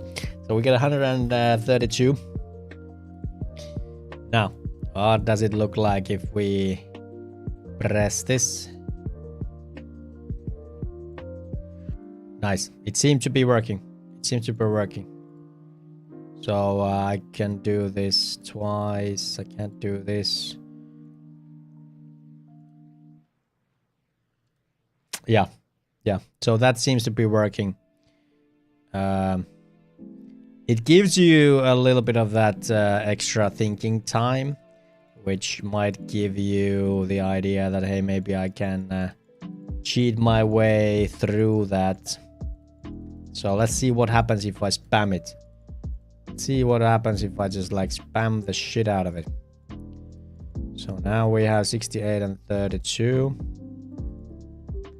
Just try to like spam this, all right? All right, we're spamming.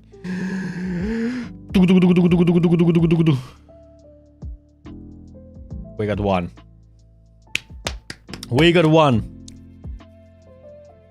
Very good. Very good. I think it's very close to close to being fixed. So fixed some bugs in salvage and crafting station where materials and items weren't handled on server. Added a delay into crafting station button press. Like after delay, after the crafting button press to update the UI with new inventory information. I think that's pretty good. That's pretty good. Pretty good, guys.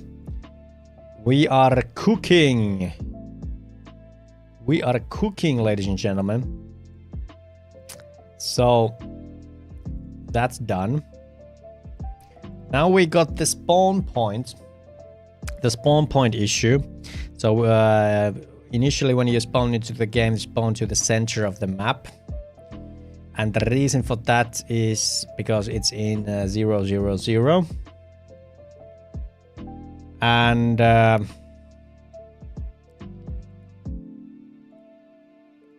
I could see a couple things that we could do about it. One of them being obviously that we just teleport on network spawn. Then another one would be to do a custom spawner for players, which is definitely something we need to do at some point.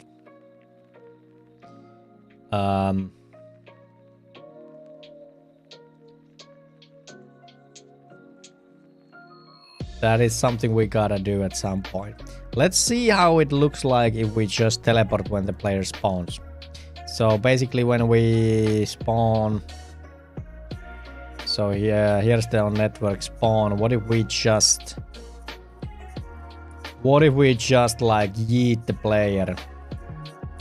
So teleport player to start. What if we just do this? How does it look like? How does it look like? Are we gonna get that little bit of a glitch? Probably. Are we gonna get a little bit of a glitch here?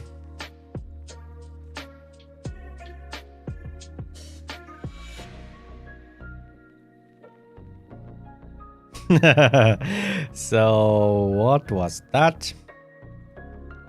Teleporting on non-authoritative side is not allowed. What?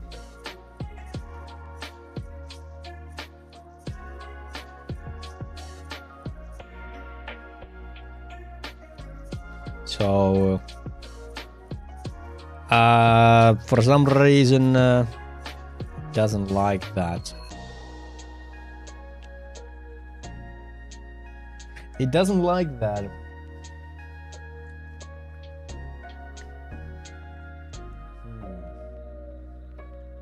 Unity NGO spawning player into different places.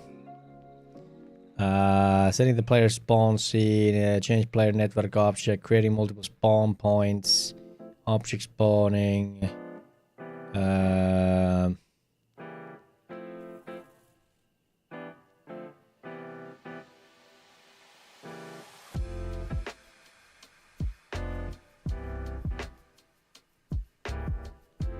So there's a video we could take a look at.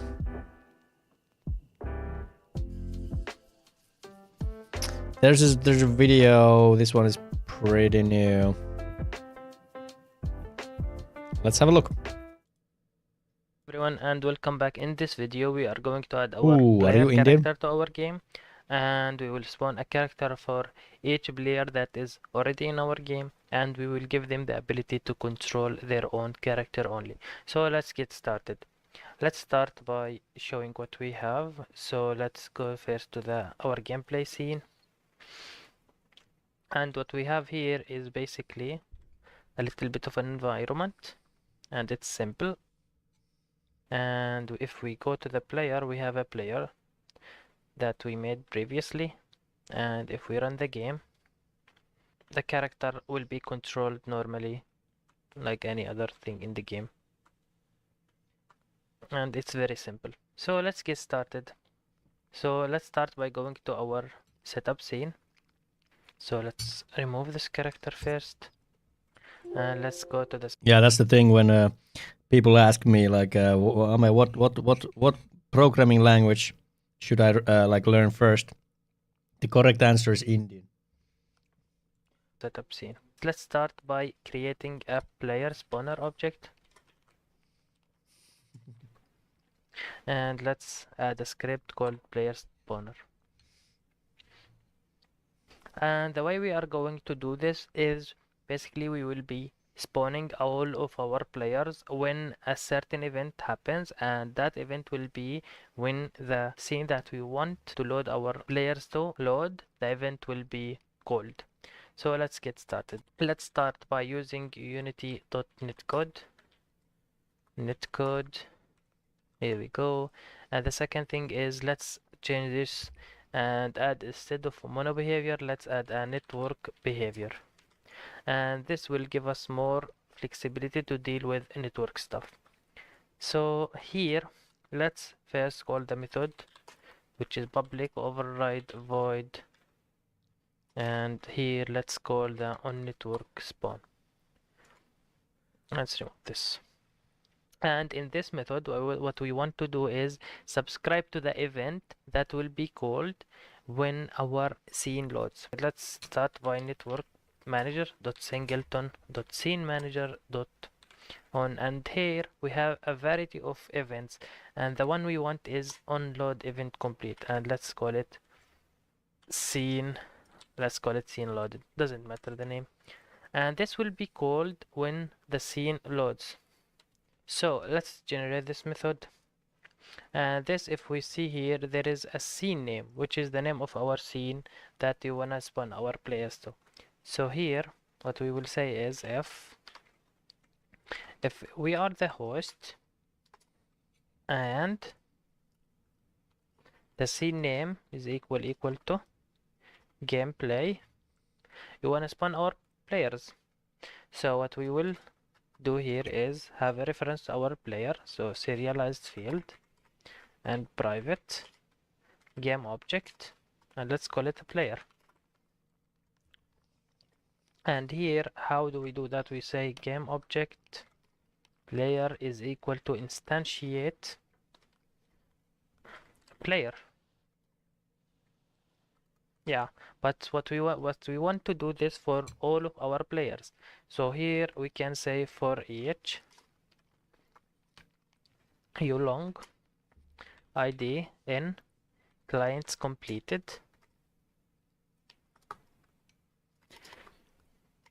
and here we instantiate the player, and after we get a component called network object. So let's say player dot get component network object dot spawn as player object, and here we need to pass two arguments. The first is the id, and the second is we need to pass a boolean, and this boolean will be for destroying our player on loading the scene, and we want the player to be destroyed when we load a new scene, so we set this to true.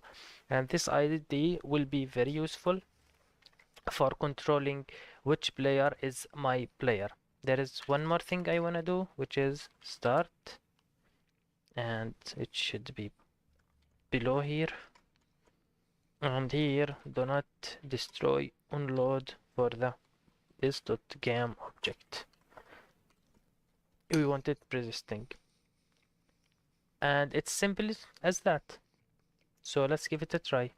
Before we continue, we go to our player character, the normal one, and we should add a component called network object,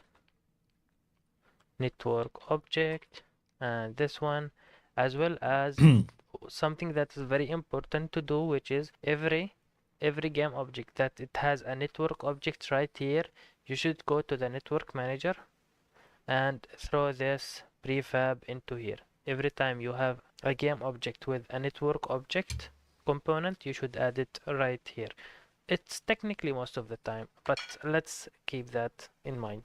We forgot to assign our player prefab right here, so let's drop that right here. And let's give it a try. Let's enter from here, and let's enter from the other PC, and let's enter a game, and here we go. We can notice that we have two Hei, mitä kuuluu? Moro. Each for our player, and if we come... Alright, enough of that. So it could be very simple. We might look into that in just a second. Alright, but let's take a look at some of the other stuff you guys have posted me. I really like this analysis from Daryl Talk Games, digging deep into psychology behind video game experiences. Cool. Slow-paced videos, perfect for background podcast. So maybe... yeah, it's Moikka. Yeah. This is like a friendly hi. Yes, exactly. Celia says that she's doing good. Awesome. Hey, nice to see you. You caught us at a little bit of a bad time because we are having lunch, but we can still have a good time. We can chat. We can have a nice time. How's it going? Best genres for solo game devs. Is that interesting? I don't know. OpenAI is actually terrible. That could be something. Well, we have like more formal highs. So hey is like probably the most cold one you can give. So if you do like hey, it means that you are doing like emails or you hate the other person. Then we have moi, which is kind of like informal, but not really like it's not the warmest. Then we have terve, which is literally like you guys have tere. I think it's probably the same. And yeah, heippa hei sounds so. But yeah, heippa hei is like what you would say to kids or maybe a closer friend. And heippa is like when you are saying goodbye to someone. It's like heippa. I don't think people say heippa when they see someone. You know, like heippa. I think that makes it seem really weird. And yeah, that's that. Then we have moikka, which is kind of like it's the moi, which was kind of like informal, but I think it makes it a little bit nicer. Yeah, we're doing a food break. Heippa is such a Donald Duck goofy way to say hello when you meet someone. It's meant for goodbyes. Yeah, exactly. So 8 tips for beginner solo devs. I actually like this guy. I have no idea if he's like if he knows what he's talking about, because he's a small creator. It's one of those things that would you take advice from someone who hasn't really made it? And it's a good point. Like he's a fairly small channel. It's not like he can't have a good point, but yeah. What do you guys think? If you guys have any like a really good video recommendations, let me know. I think there was some more pirate software drama as well, and that's one thing we could look now. See ya, hey Celia, nice to see ya. I should be getting my APK to run instead of learning Finnish. Hey, it's Friday. It's like weekend. Weekend is almost here. New games for February. Nah. Let's not do that. Let's not do that. Do you guys want to see 8 tips for beginner solo dev, or do you wanna grease race here? If movies are interesting, channel named Every Frame a Painting is Golden. Every frame is a painting. What is this? Every frame a painting? What would Billy Wilder do? Every art style explained. Paint anything in just... So this is probably the one. Tips videos. Yeah, I'm thinking like maybe we check that out. The second short film. Where do you put the camera? Yeah, these are interesting videos, Chris Ray. If you have like some particular in your mind, post them in the Discord or let me know. I think this is interesting topic, 100%. Remedy icebergs. All right. So where did we lose the previous video? Where did we lose the video? We lost it. All right. Can we find it? 8 tips for... Okay. Let's see if this is any good. I have been a solo dev and I have been a part of teams, and there are pros and cons to both. But today I want to talk about the nuggets of knowledge, you could say, the nuggets of knowledge I've learned over the past 10-ish years and how those nuggets apply to beginner solo devs just starting. I believe actually that solo developers have a unique leg up in today's developer climate. Game dev it's literally always changing. There's always new stuff happening, there's new things coming out, and there's always something to learn. So here are my 8 nuggets of knowledge for solo developers in 2025. Let's get into it. First one on the list is scheduling. What? Scheduling? Duh. No, I'm talking legit scheduling. Scheduling is something that's so easily put off and not actually taken seriously. If you don't schedule, it will kill your game. I have experience in this. Last year, we didn't set any deadlines for our game. That's a terrible idea. Guess what? Our game died. It died without deadlines and scheduling and breaking things down in a understandable way. So this is a no-brainer, but seriously, get on Miro, get on Trello, get on any planning thing you can get on and start planning out your game and setting deadlines. And I recommend Paint plus Discord. That's what you need. And breaking down all the tasks. Hey, Matt Chirpy's here. Break down everything it would take for your game to get completed. Hey, buddy. It'll make it so much easier to divvy out things to yourself or to your team. Just break it down and set deadlines and plan. Do it. Because I didn't, and my game died. And I don't think you want your game to die. I don't want my game to die, so I won't be doing that anymore. Let's keep moving. Next one on the list is consistency. What the heck do I mean about consistency? Consistency is amazing. Consistency is awesome. Consistency builds confidence. If you are able to get consistent with your time, get consistent with learning, get consistent with doing things that are maybe uncomfortable, you will learn so very much. You will learn. I wanna see how consistent we've been. Twitch tracker Ameses. Let's have a look. Have I been a good boy? Have I been a good consistent streamer? Let's see. So if you go to streams, you can see I've been doing this for a long time. Like, look at this. January 2017. Really? January? No, that's not January. This is November 2017. Like, some of you weren't even born then. We are so old here. All right. So this is where we started. Have I been a good boy? So what we should be seeing here is basically a colored square on basically each and one of the work days. So these two rows should be clean. So the bottom row should be clean and the rest should be colored. I think we've done pretty good, guys. I think we've done pretty good.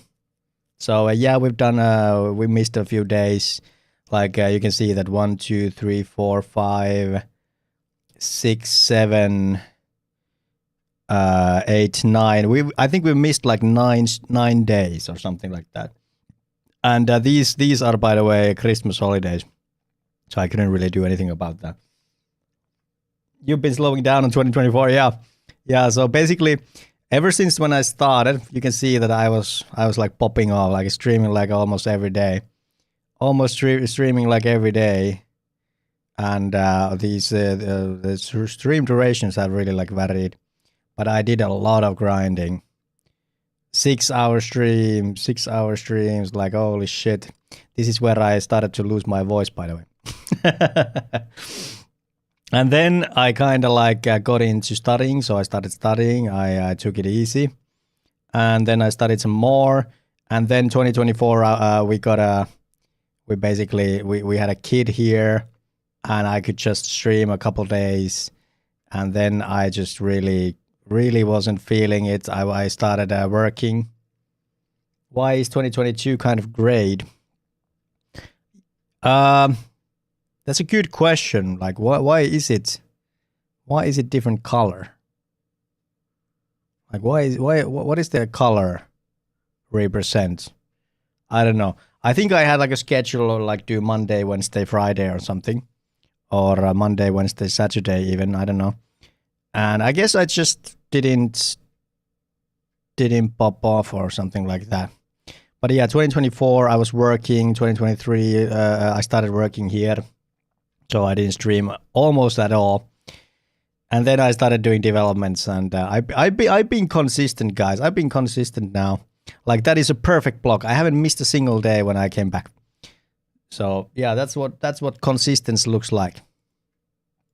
So very much. Consistency is setting yourself up for success with smaller, doable tasks that you can repeat. Let me say that again. Consistency is setting yourself up for success with smaller tasks and doable tasks that you're able to repeat. I don't care if it's 15 minutes every night at 7 o'clock, you do some pixel art. Let me tell you what, if you are able to get consistent with that, you're gonna be flipping good at pixel art. Replace pixel art with anything. Coding, programming, that's basically the same thing. Music, I don't care. YouTube, you will get good at it. You'll get good at it. And these first three are kind of all like trifecta. So apply all these three at the same time and you're gonna, I have just learned so much over the past few years implementing these two things. And what's the third one? Let's get into it. Third one is efficiency. Efficiency is amazing because if you can apply efficiency and consistency, again, you're just gonna be learning so much. I'm saying a lot of things that end with CY, it's all gonna meld together, but I'm telling you, if you're able to implement these things, you're gonna learn so much, like I hope you would, because I have, and I just want to share this knowledge. Efficiency is systems. I wrote this down here. I'm sorry. Efficiency is systems and mindsets that push you forward with your future in mind. Let me say that one more time. Efficiency is systems and mindsets that push you forward with your future in mind. Efficiency will help you master consistency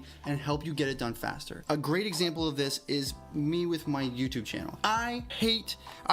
It used to take me 20 hours to make a video. It used to take me 20 hours to make a video, and it sucked. I hated it. And even the videos, they were just like, I'm spending so much time on these videos and they still kind of suck. What's going on here? Okay, so like what's holding me back? Editing, I hate editing so much. I hate editing so very much. And so I went on the hunt. How can I make my editing process better? And so I looked and I found a thing called Recut. Recut, you just plug in your video and it removes all the silence. Let me tell you this. Removing the silence from my videos would literally take me a whole night of 3 or 2 hours to remove all the silence to make it the best thing I could make it to be. Recut takes me 10 minutes. I throw it in there, adjust some things, and removes the silence. And now I have an extra 3 hours to do something else. And that's what efficiency is. It is removing the things and speeding up the process so that you can kind of do more of the stuff that you like to do. And efficiency will help you get consistent because you'll just be able to get more done and you'll feel like you've gotten more done, and it just feels good to get stuff done. It'll help you get stuff done faster. And it's not about just getting stuff done faster. It's about using that time then to learn more and get better and just keep pushing yourself, because we always want to keep growing. We want to keep growing. So efficiency helps you master consistency. Let's keep moving. This last one, if you can get the 4 of these all mastered up, it's like it's crazy. Accountability is amazing. It is amazing. It's amazing. I made a video about it. If you want an accountability partner, go to our Discord server. We have a tab, get accountable. It's amazing. Accountability will keep you safe and on track if you allow it to be that. I have been able to get so much more work done with accountability implemented. Like I said, I have about 3-ish hours at night to get some work done. Before my accountability, I was only using about 20 to 10% of it. Self-discipline, I wasn't good at it. I implemented accountability, now it's flipped. I'm using 90% It's weekend, of my baby. time now. And I can't be the only one that's Nah, like it's that. water. I can't be the It's only one water. who gets distracted and doom scrolls and wastes time. And accountability has kind of resolved that for me. And now, even when my accountability partner isn't there, I'm like, I want to get stuff done. And it's just helped me grow in a way that I hadn't expected. And I've been able to just get so much done. And it's been amazing. So get accountable, get accountable, get a partner, do it in our Discord. We have a tab, there's already people there. Find someone, it could change everything. Marry all the things I just said, and dude, that's what I've done, and I've been getting so much work done. It's insane. So let's keep moving. Game jams. If you've been here for any amount of time, you know how I feel about game jams. Game jams, they're I think like literally like the most important thing that he hasn't talked about yet, and I don't know if he is going, well, maybe the push yourself part. But like I have a tremendous problem with distractions. We've talked about it a little bit in the past. We haven't talked about it recently, but I think like there's just so much distractions. It is so very hard to get your mind focused. And I think that's actually like one of the biggest things probably people like modern people are probably gonna get stuck with is just the plain distractions and the way they take your mind and that they take your time. It is incredible. It is absolutely incredible how much these things suck like your time out. It's incredible. Like I can speak from my own behalf. Like if I wake up, like I don't know, I wake up at 8 or 7 more. Like I wake up at 7 and I do like the stuff that I need to do to get my kid ready for daycare, and then I bring him to the kindergarten by 8, and then I can come home by it's not that long after 8. I can get into this very unproductive loop that can happen like so easily. So what happens is that I'm like, okay, so I'm gonna go to the toilet, gonna do a morning poop, just gonna watch some TikTok. All right, okay, 15 minutes passed. Okay, so all I've done is done a good morning poop. Then I maybe put some porridge warming up to the stove. I put on YouTube from my smart TV. I put on like, I don't know, like Markiplier 30-minute play, let's play. And I'm just like, doing the porridge, prepping my breakfast. Then I'm sitting by the sofa eating my breakfast and watching the whole thing. So it's 30 minutes now. So it's 15 minutes plus 30 minutes. I've been watching entertainment. Now it's already like close to 9. Then I wanna maybe I wanna I see a good video. I wanna have something else than porridge. So I'm gonna grab an apple. I'm gonna grab a sandwich. I'm gonna watch another video. Maybe it's Asmongold telling how the world sucks. So now it's another 15 minutes. Now it's 9:15. All right, I've done my morning routine. I've gotten the basis done. All right. Now I gotta start thinking about stream. So I put on coffee. I put on coffee maker. I come to my PC, put everything on, check what's going on in all the social media, and check out what's going on in my emails and whatnot, and get my coffee. Now it's already 9:30, so we're talking about an hour and a half, and I've done that. I've done that much. All right, this is a good morning, by the way. Then obviously, we are but men, so maybe I'll check, those adult sites or something like that, and that's gonna take I don't know, 15 minutes, 30 minutes. I don't know, it just depends. It just depends. And now I gotta start streaming, so I'm drinking my coffee. I'm doing my thing. And I put on my live at 10. That is that is a fairly good morning. And it took 2 hours to get ready. That is a long time. Yeah. Generous 15 minutes, best 10 seconds. So you can see, my morning is not very efficient. I like it that way. But I could be an hour faster. I think I could be an hour faster. Doing a 5 to 10 minute poop. Who asked? hey, you're the one who's listening right now. Never underestimate a good morning poop. It's true. I do appreciate a good poop. But it just feels like in the morning time and in the evening time just flies. It just flies, Coffee helps with a good poop. True. It does. I need to start studying, but this place is so filthy, so I must clean 5th time this week. Oh man, the cleaning. Only thing I have managed to do in my first 2 hours of day is to consume a pot of coffee and 6 cigarettes. Oh, that's Pullamasi. You take the lead here. You obviously know more about distractions than me. Oh man, yeah. At least my morning routine is cheap. Yeah, I'm spending no money basically. I got instant oatmeal. It's literally 50 cents a box. I got some frozen berries. They cost $2 a bag, and I can eat that for a week. And then maybe a yogurt is 50 cents or something. So it's really cheap what I eat. Pretty good for you as well. So yeah, it's these things really, and yeah. Just be mindful about your entertainment consumption, because what I've noticed, and in that story, that is my legit morning routine. Sometimes the 2 hours can go into 3 hours if you get stuck doing something. It's such a long time really when you start thinking about it, because all the productivity that you did was bowel movements, breakfast, and set up in your stream, and then it was basically just nothingness for 2 hours. It's crazy. And for me, streaming has really helped in the sense. Obviously you guys distract me as well, and we get into these kind of conversations, but I don't consider them to be a waste. Obviously every minute I'm live, I think it's productive.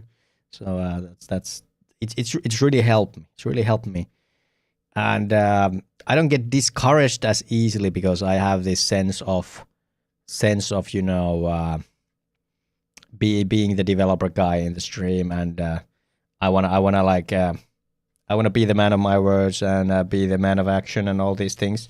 So I think the stream helps me stay accountable. So I think the accountability, it isn't as easy to do. Like, I don't know how I would keep myself accountable to this extent if I wasn't streaming. That's kind of what I'm trying to say. You need to multitask, add a corn video to morning poop. Oh man, an hour in the bed, then drinking coffee for 30 minutes, 30 minutes thinking I need to work on my game, then 20 minutes not working at all, and maybe some work. Yeah, so it's 2 hours for Vaka as well. Oh man, game jams. I don't know, like, what do you guys think about game jams? Like, I see a lot and like a lot of solo devs and small creators just like preaching game jams. Because game jams are amazing if you have friends. Damn, that's where it's, yeah, that's probably why it doesn't go well. I haven't attended any game jams, so maybe I'm just, yeah, probably just a jackass here. I'm ignorant, but my problem with game jams is that I think you're gonna learn to do game jam projects, but not necessarily much else. Like the game jams that I know of are like a weekend or a max week or absolutely maximum 2 weeks. I just think there's only so much things you can do in that time, and probably like 99% of all the projects that have started from game jams stop at the game jam. So you don't really like ever experience what it is to create a bigger project or a finished project. So that would be probably like my critique of game jams. Having that fire in your ass helps you be creative. Yeah, for sure. And you have a schedule and you need to get along with the other people, communicate and stuff like that. You're definitely gonna learn stuff. I don't know, like if somebody has participated at 50 game jams and have like 0 games released, it's like, are you really like, is that like helpful? Game jams are good for networking, getting more POVs, learning to limit score and get shit done. Limit scope, yeah. Yeah, I think those are right. True. Those are true. They're amazing. Yeah. They're amazing. I've said so much about game jams, but they're just so much. Game jams teach you all the things that go into making a game, and it just throws in deadlines there too. You have to learn how to start a game, how to the in between murky part of game development where there's bugs and you're like, what am I doing with my life? And then it helps you finish it, and you do all those 3 steps with every jam you do, and you finish stuff. And finishing is really hard to do with games. Do you finish stuff when you do game jams? Piugaro, good day. Flex those muscles that you only use at the end of game development. And game jams are amazing. Do them today. Go to itch, start doing game jams, because they literally changed my life. I didn't get any games done my first like 6 years of game development. I did a game jam and then I made like 7 more, and then I started making games and actually getting stuff done. So go do game jams. Oof. I'm getting crazy. Go do game jams. They're amazing. Do them.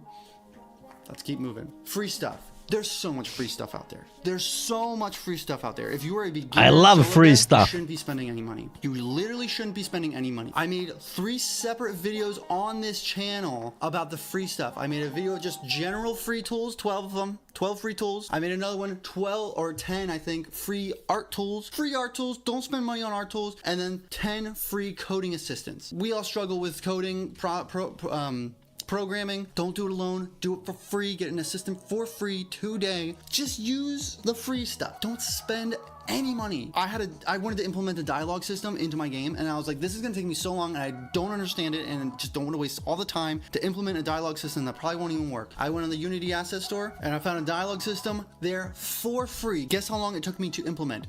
Like a minute, 30 seconds maybe. 30 seconds as opposed to 5 hours. Yeah, it was a no-brainer. It goes back to our efficiency. Now that I was efficient with that, I have all this extra time to do other things. And just go look for free stuff. It'll change it. It'll change it. Also use AI. Use it. Use it to help the program. Use it. Let's keep moving. This one's kind of a broad one. Embrace you. Hey, Bugara, how did it turn out? You embrace your passions, embrace your flaws, embrace you. Pour your passion of what makes you, what makes what your why is, and pour that into your game. Because a game that lacks heart probably won't get finished. A game that lacks the passion probably will be felt to the people who are playing it. Pour your passion into your game. Use your life experiences to mold your game experience. Let's go, Bugara. Can we see? Can we get a glimpse? We're all different, and that is good, especially with today and the goofy AI that looks creepy and the CGI crap. Embrace yourself, pour yourself into your game. Just do it because people will love it. People will really enjoy it. True.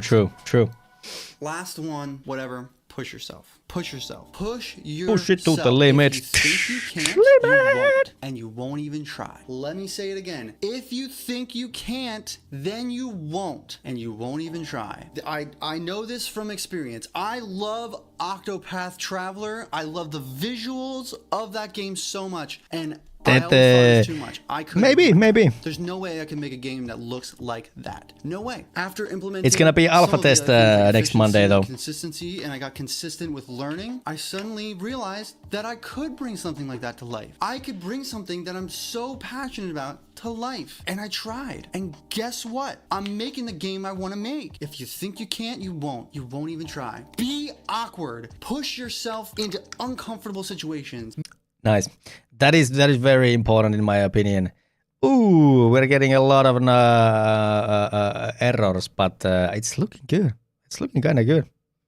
It's looking kind of good, dude. I like the colors. I like the foliage. I like the leafiness you got going on here. Let's go. Nice job. But yeah, a release game jam isn't necessarily that much less of a self-published, non-successful solo game. Yeah, like I think I hear you that game jam can be incredible. I just try to maybe give it a second doubt. I think yeah. Well, it can be good. It can be good. All right. So we got a bug before we went to a lunch break. So let's have a look at that. So we couldn't do this for some reason. Even though that we are doing it under server, we couldn't do it. But we watched the video. I don't know if the video solution is gonna work though. So where was the video? This spawning player character, yeah. Nice. All right. So what we had here is basically this guy who I'm gonna assume is Indian. He just basically did like this player spawner method. Did he even put it anywhere? Was it like... I think it was probably like under player. Yeah, I think it's under player where it was. Under player, and then it basically just checks when the scene is loaded. When the scene is loaded. Yeah. I don't know. Should we try that? That's not gonna take us a long time to try. And he's basically instantiating it and then spawning as a player object. And that's all there is to it. I think we can give this a go. That's not gonna take us long. So we are gonna go into the player prefab. Banana player prefab. And I wonder if we have something so similar. Player spawner. Fantasy Cat RPG in 3D. Pretty good. Some minor bugs, but learned the lesson. Do not use main camera. Use Cinemachine. It's probably gonna go on itch.io next month. Hey, that is a huge accomplishment. Be proud. That's huge. Alright, so let's try to add the player spawner. and player spawner. And we're gonna do, so it's gonna be a network behavior. And I'm just gonna have the side here. And what he's doing is he's got the player game object.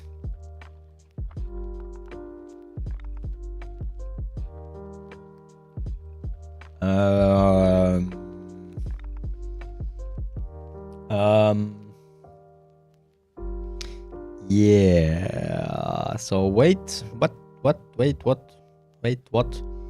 So he has so this is kind of like, if I understand it correctly, this is gonna be like in the parent object. So this is gonna be like parent with the network object, and then the player is gonna be the. So this is kind of like a parent.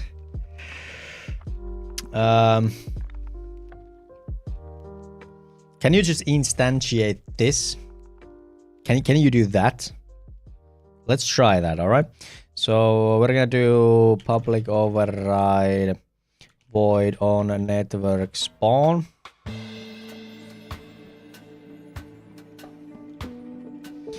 And we're gonna do network manager singleton scene manager on load event completed, and it's gonna be like on scene loaded. And I'm gonna create this method here real quick. And basically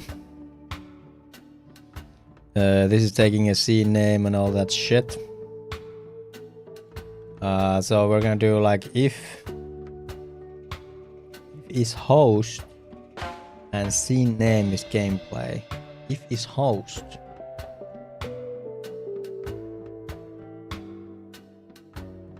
I think this probably should be server, right? Hey Pinky, how's it going? So what is writing here is like if is host, but I think that's doesn't work for us. So what if we do like if is server and scene name equals, I think it's like game scene that we have. Then we're gonna do so I think that's so what he's doing is for each in the clients completed for each ID. It's basically can you do this game object player equals instantiate this. Can you no player spawner, yeah, this dot game object. I don't know. This is wild stuff in my brain. All good in the hood. Let's go. I'm gonna read that in just a second. Get component network object spawn as player.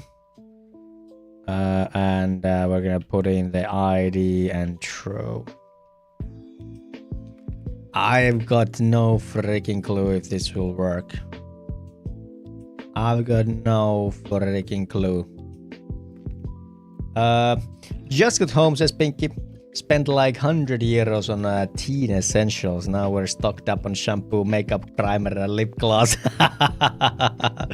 Let's freaking go. Hey, Pinky. So what is like in you know, like these modern time teenager age? Like what do your kids like? Like I'm trying to like understand what's going on. Okay, so we are logging in, but I have no idea if it's because of the script. I have no idea if it's because of the script, really. So I think what we can do here is we can actually like move this player transform position. I think we can move this into global settings, default spawn position. I think we can do that, and if it works, now we're gonna be spawning into the right place. Fucking 90s is back! Low waist pants. Vittu vakosamettihousut. Yeah, it's literally like when you're seeing the kids, the teens of today were walking around. It's like it's the freaking same that we did. It's the freaking same that we did.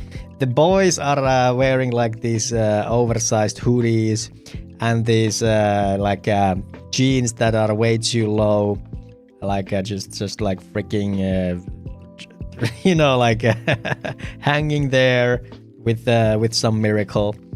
And you know, the jeans that they have, like these hip hop jeans, they got like these big corny white logos or writings in them. Yeah. All right, so this didn't work. This didn't work, and the reason why it didn't work is unfortunate. It is unfortunate. So let's see what we're doing. So if we do this, we have the automatic host script, start client. I think the start client is, does it like automatically spawn the player?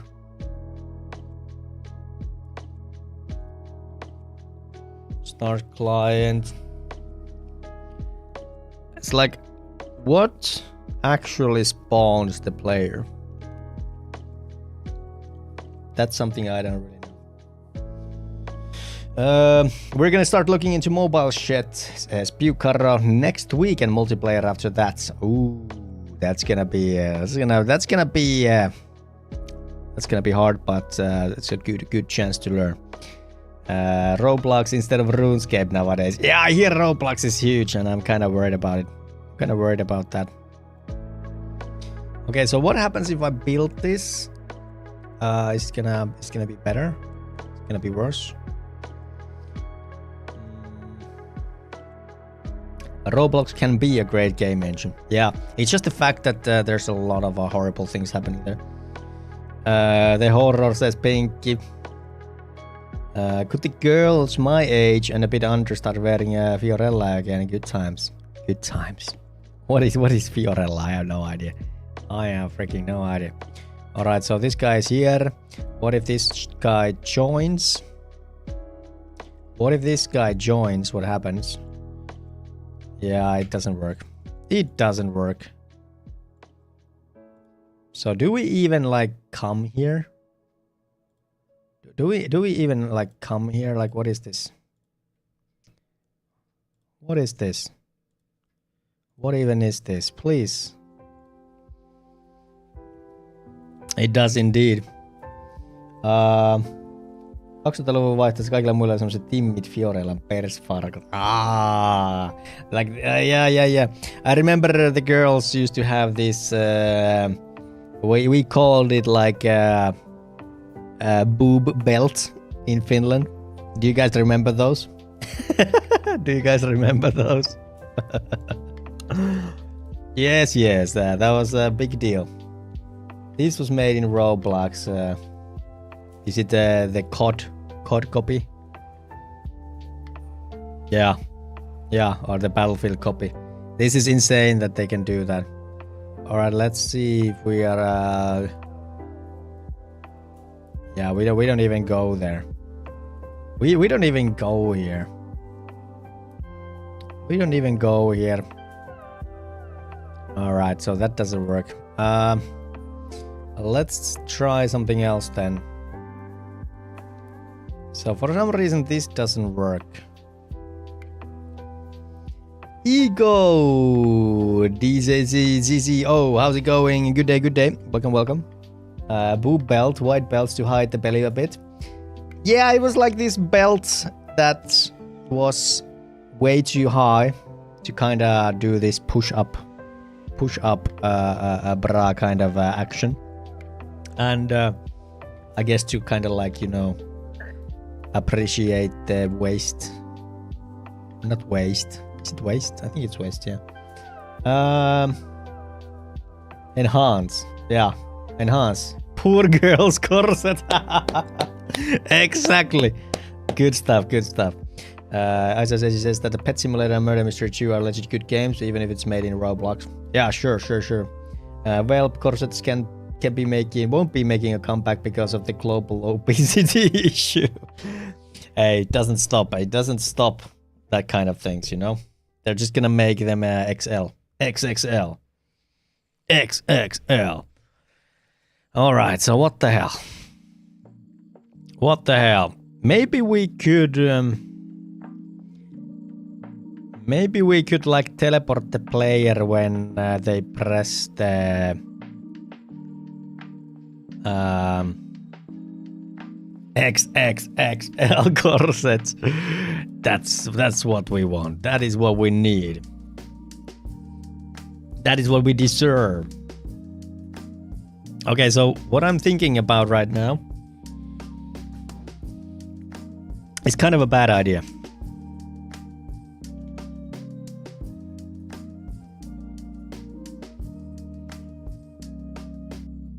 It's kind of a bad idea, really. So we have this pop-up that comes when player spawns. What if we do this, and when we change the name, we also teleport? What if we do this? Hey, Kerru! With a huge sub.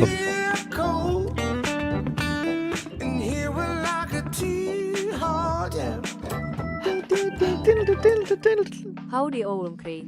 Let's freaking go! It is Mr. Kernheim with 81 months. 81 months, guys. Do you have any idea how long that is? Do you have any idea, guys? Holy shit. Holy shit.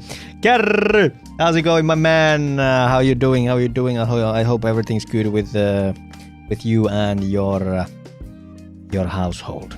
But hey, tell me everything. Tell me everything. We are doing good here. The game development is coming together nicely. We are releasing our alpha. We're doing a public play test session. 813 million seconds. Speaking of XXXL things, I gotta go to the gym. That's smart. That's smart. All right. So what if we do this? Does this work?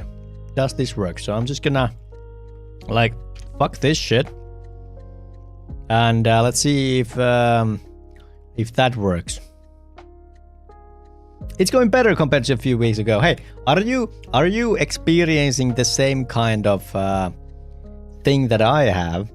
Is that recently it feels like we have, or I have at least, kind of outcome the hibernation of 2025, or the winter hibernation is kind of over.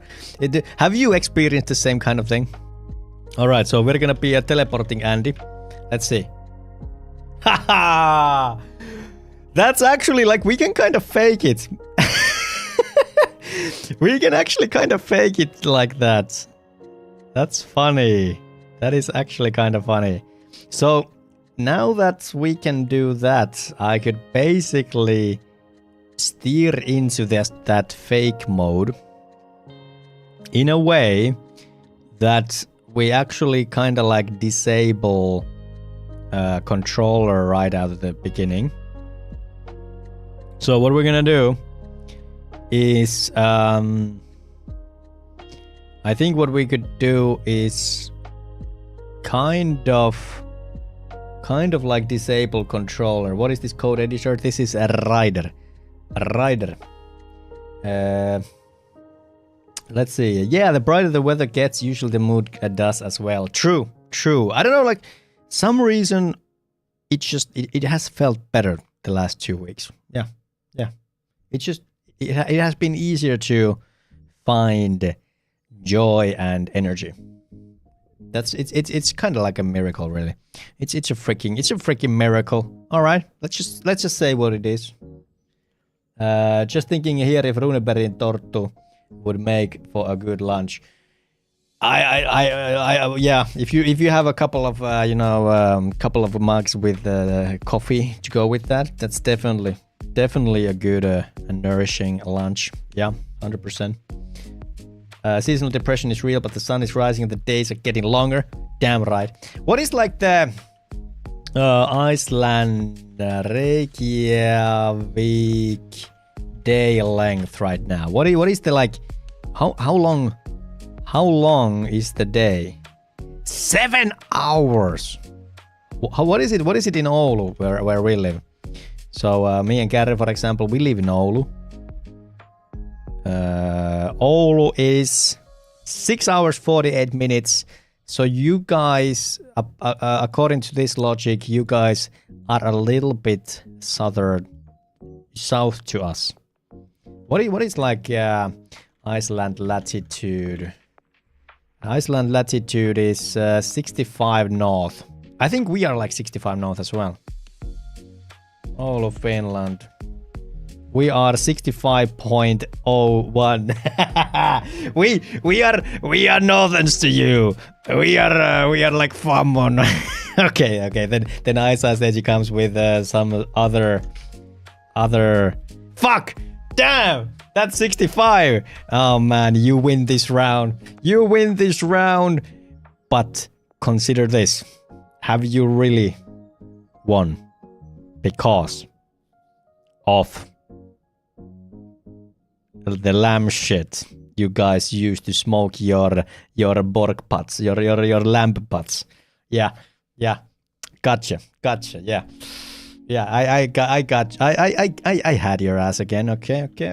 I'm sorry to like point it to you, but I totally want that one. All right. We live in the actual shadows of TUONELA. Yeah. Are you winning, son? Hey, but hey, Kerry, what else is happening with your world, with your life? Okay, so we could kinda like disable the controller and then like enable it after the teleport, and that would actually kinda like it would actually kinda do the thing that I wanted to do. So you can't really start playing before you press it. Is it a bad idea? Maybe, I don't know. Let's try it. So we're gonna do player controller. So that's not what we wanna do. So what I wanna do is go here. So we got this is bot. So we're gonna do player controller in a. We don't have a reference to player control. Is that really the case? We have base controller. I think if we disable base controller, we're gonna disable player controller.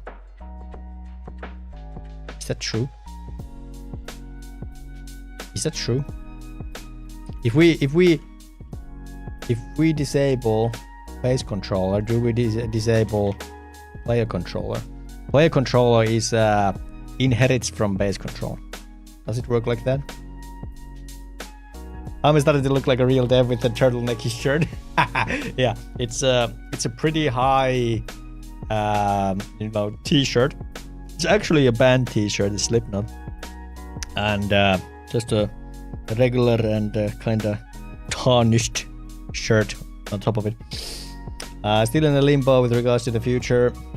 Applying for jobs and further education has given me some goals to look forward to. Hey, that's what matters, all right? That is what matters. I think we can do like, so we're gonna do here that it goes back to true. Let's see if it works. All right. This might work. Damn Southerners. Hey, who lives here? Who lives the furthest up north? Who lives the furthest north? So me and Gary, we live in Oulu. Do we have anyone who lives all right, so that doesn't work. Just for the record, that doesn't work. So let's do a player controller.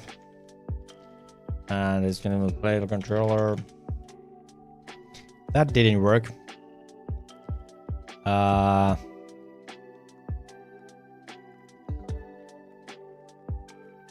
North peasants. Yeah, we could do a who lives south as well. Yes, that would be interesting because we've had some people from Australia here. And I don't think there's probably not gonna be anyone who's more south than that. All right, so can we move now? We can. Because we don't have a reference, so because I'm an idiot. Yeah, so now you know. Now you know. So in the player state, we have a player controller. All right. Saving failed. So let's remove this shit. Let's remove that shit. Let's remove that shit.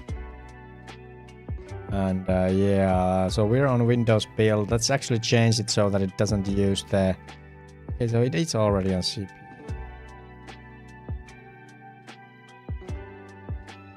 Why are you like that? Why are you like that? Isn't New Zealand more south? I think it is, yeah. I like partly at least. Alright, can we move? We can still move, like what the hell? What the hell? What the hell, man? How can we still move? Player control enabled is false. Oh yeah, I know why. I know why. This is the silliest thing, guys. This is the silliest thing. I know why. It's because of the post spawn. So we are actually here initializing. So it's probably this. So I think what we need to do is set it false here. And this gets called after the regular network spawn. I think that's what it is.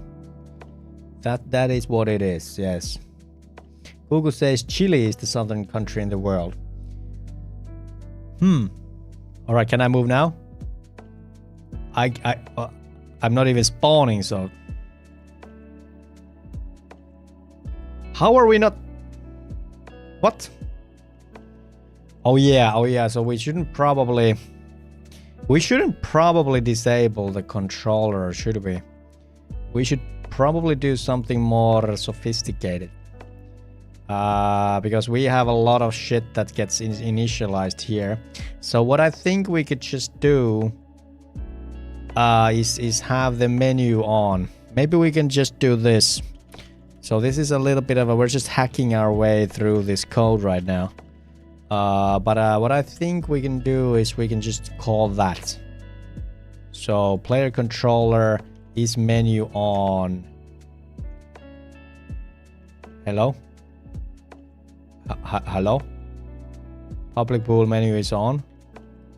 Oh, it's menu is on. We're just gonna like put this to true and then do the same thing. Menu is on and set it to false. So now we're not disabling the actual component, which should allow it to do its thing, but we are actually like kind of like stopping its work. That is what it is. That is what it is. Does it work? Oh, fuck it. It doesn't. It doesn't. It still doesn't work.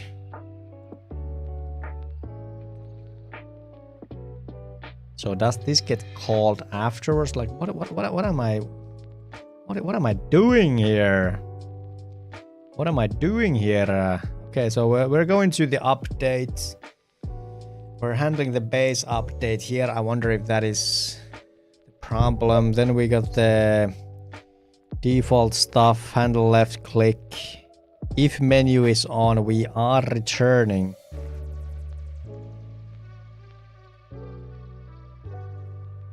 We are returning. So I wonder if the menu is actually on.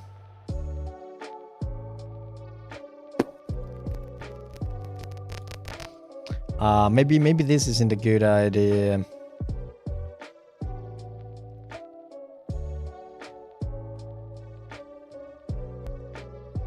What a time to be alive, guys. What a time to be alive.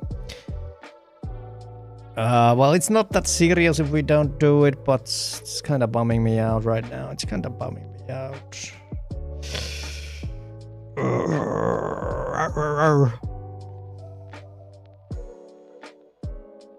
Okay, so what is the issue?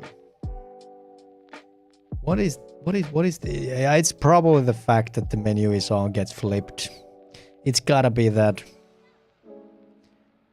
It has got to be that.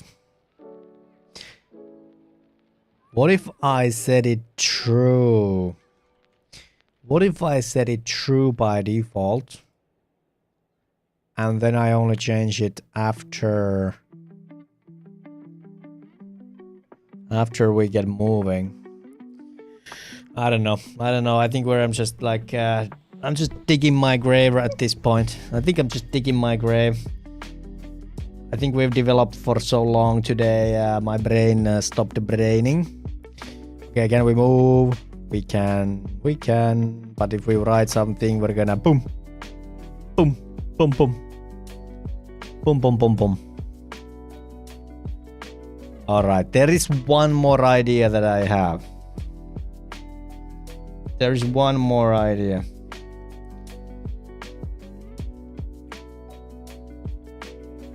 Or do I? Or do I even have one idea? So I think this is the issue here. So is there kind of like another way we could handle this? Maybe we can like to the name pop-up. Well, maybe we'll like. Yeah, we can actually do this. I think we can actually do this. So let's try the player state. Player controller menu is on. False. What if we do this so it doesn't get turned into false from anywhere else?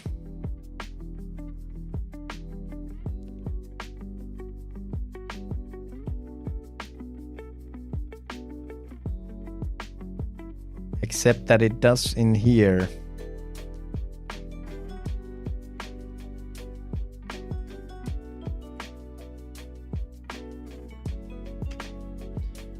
This isn't really used in anywhere right now. This isn't really used anywhere. I can disable that as well.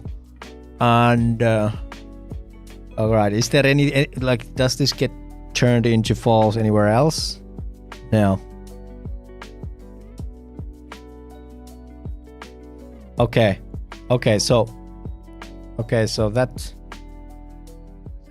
that might have been it. Now if it lets me move, I am clueless. I am without a clue if this doesn't work now. This is gonna be one of those things, you know. One of those things. Yeah. I'm losing my mind. It's been a long stream. It's 5 hours soon. I hope you guys appreciate that. 5 hours. It's a long time to a boomer like me. Okay, now we're stuck in a building, so that's very good stuff. Very good stuff.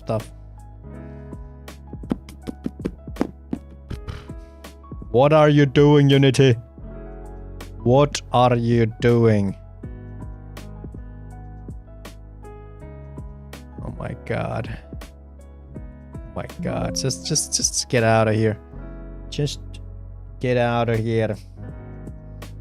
Come back when you are not drunk. It be sometimes like that.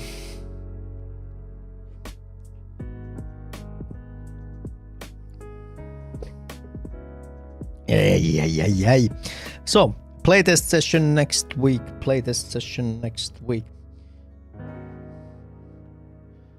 Alright, let's try this again. Yeah.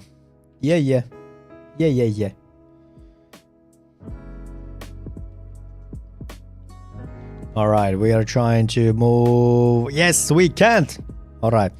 And if we enter, then we can. That's kind of what I wanted it to do. Fuck yeah. Alright. Good stuff. It was a little bit of a hack of a solution. But It's not that bad. Now, I would kind of want, like, I think it would be cool if we kind of had like 2 camera settings. So maybe in the start, when you are like joining, maybe we had like a different angle. I think it would be pretty cool. So we have the follow camera here. So what if we had like this kind of like you know, just pointing upwards or something.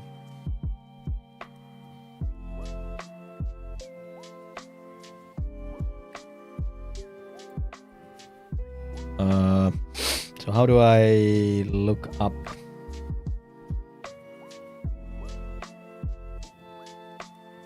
How do I look up?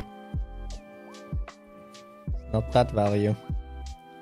Screen position, damping, target offset.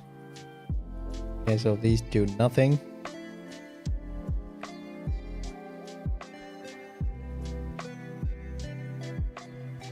These do nothing.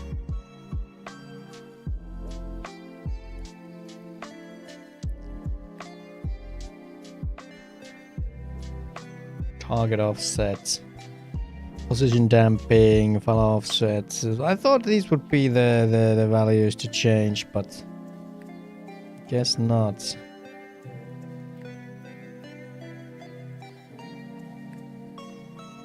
That's weird.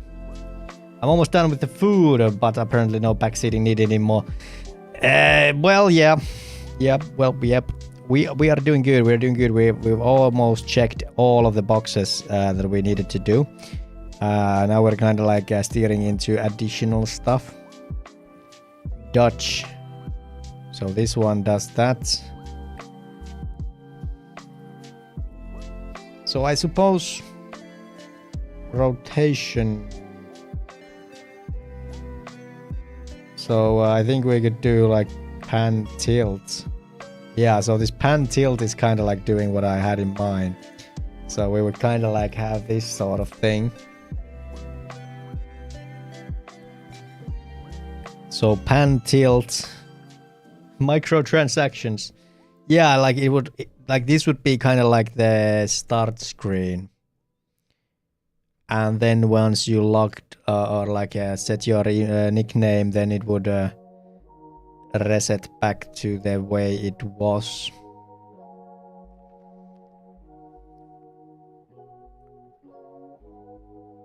Probably the easiest way to do this is to actually have like a separate camera. yeah, you better pay up, motherfucker. If you wanna see this character move, you wanna play this game, you wanna get the camera, you better pay. You better pay. I think that's really like that's a clever way to look at it. All right, so yeah, I think that's exactly what we're gonna do. BNApps. Yeah, that's exactly what we're gonna do. So we're gonna do a new, just like a Cinemachine free look camera. We're just gonna do a free look camera here.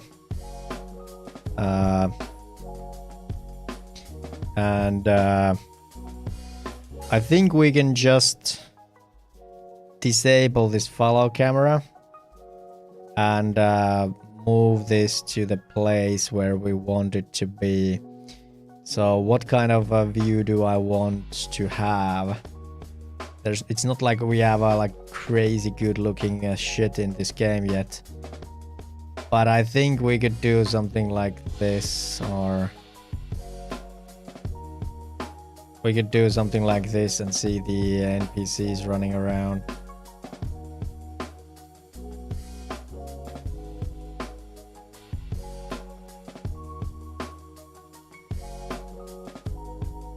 Input valid credit card info to move, yeah.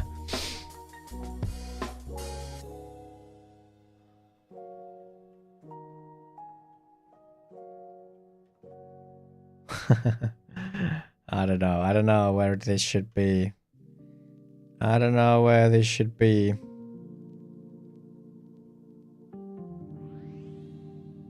Could basically be like top down as well.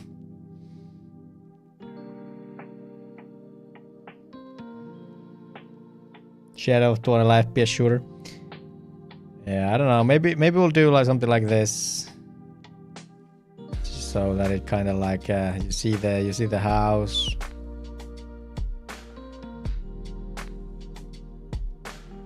Maybe the gates. Maybe the gates is cooler. Let's do this. Okay, so this is gonna be it. I think you can like what is the inputs, so you can like change the Unity keybind to change scene camera into transform. I think there's like a binding. Camera view, Control Shift F. Yeah, so there it is. There it is. So that's gonna be the start. That's it.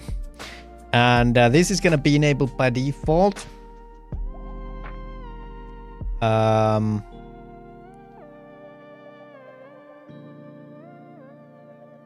So we need a little bit of a thing going on here. So this is gonna be the setup component, but we're actually gonna do this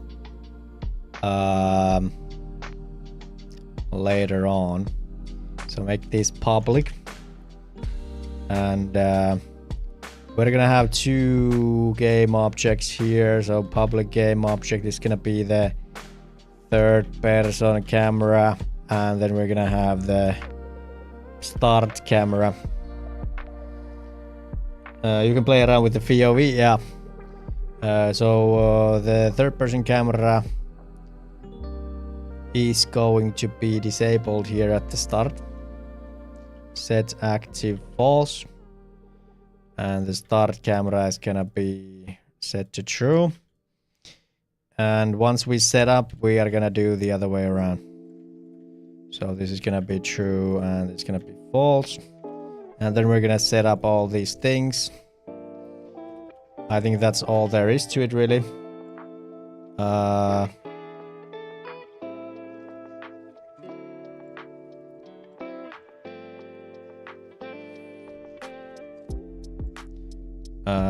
And we should probably do like if we're not owner here, we're not gonna do anything.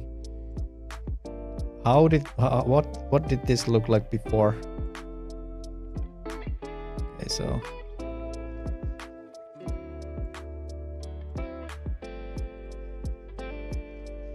do we need this? I think we do. All right, let's try this out. Now we gotta like call this. We gotta call this, and I think we're gonna do like menu is on.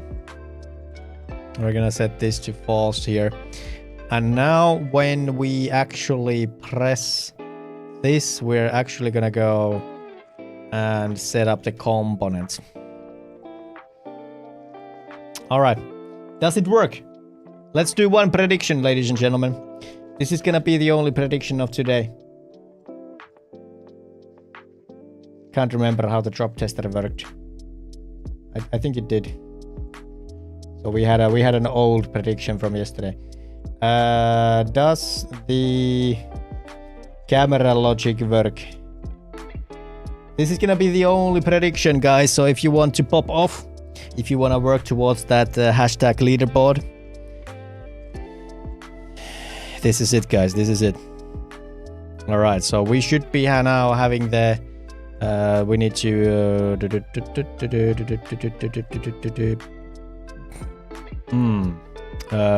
We got a little bit of an issue here now that I think about it. So these should be only player canvas object 6. I don't know, like I have a feeling like we should do this, right? So we don't really like player canvas game object set active false. kind of game object. Maybe this needs to be here. I'm not sure. Maybe I'm just messing around now. Maybe I'm just messing around.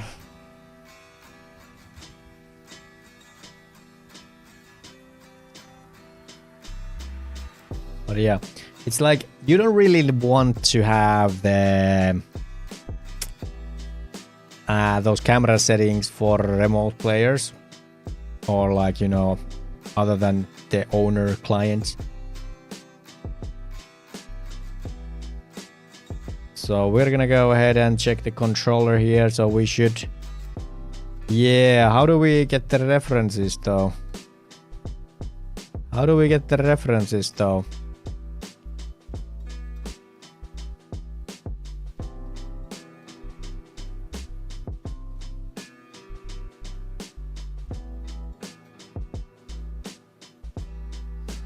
How do we get the yeah, so so it definitely doesn't work right now because we don't have any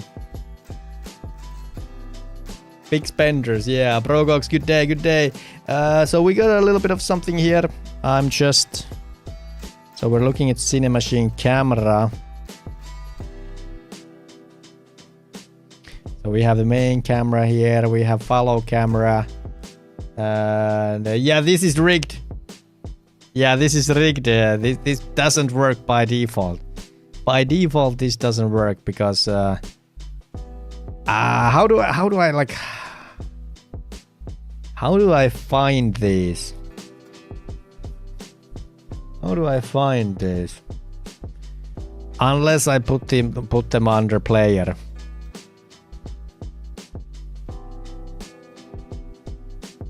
Does it make sense to have camera under player?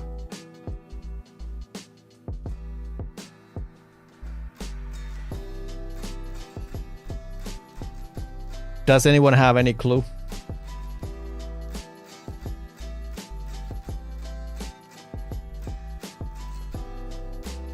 One camera object per player. Wait, what are we trying to do? So would a find all then filter by tag work? Probably not efficient. Just yeah, Geek Stories. That is a nice suggestion. So we have 3 cameras now in the scene, 2 Cinemachine cameras and 1 main camera, and we are spawning multiplayer characters. And how we have handled the camera is that we basically search first or default or whatever, find first object by type by Cinemachine, and that's how we find the camera inside the scene, and we set it to us. That's how it has worked. But now we just added another camera to the scene. We just added another camera to the scene, which is not good. Now, what I'm wondering is, like, can I put these Cinemachine cameras under player? And they would be only like used if it's an owner. You could tag and find using tags.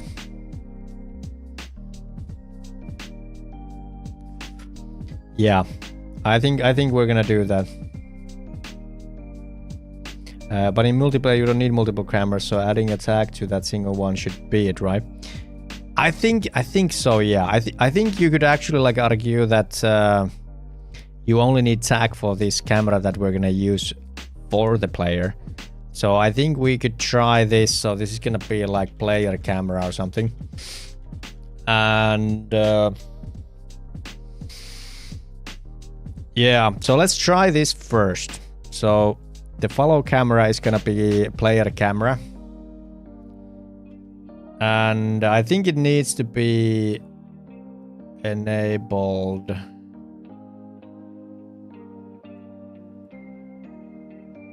Can we like... Can we find something that is disabled? I think you can change the order of them as well. So free look camera, this is the one that we should like have by default. Priority. So let's try this. So we're gonna put this into like 1, and enable this. Yeah, okay, so that works.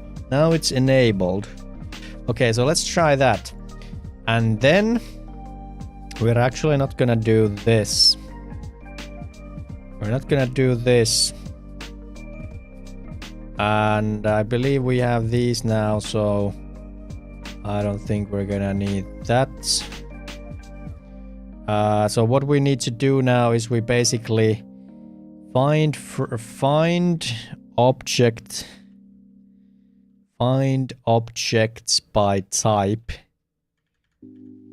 and then this is gonna be like cameras. What do you want? Find object by type.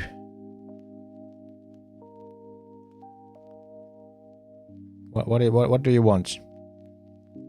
Find objects by type. Does it go like... No. Find... What is the game handler singleton which holds this kind of references? Find objects by type.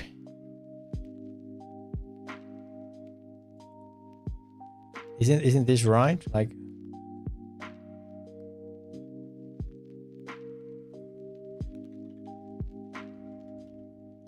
Like what is wrong with this? What does this method ask for? It's giving me a red pencil on the...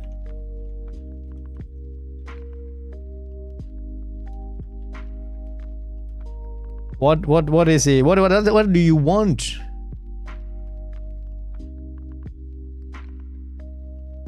What are Cinemachine cameras? Find objects of type Cinemachine camera.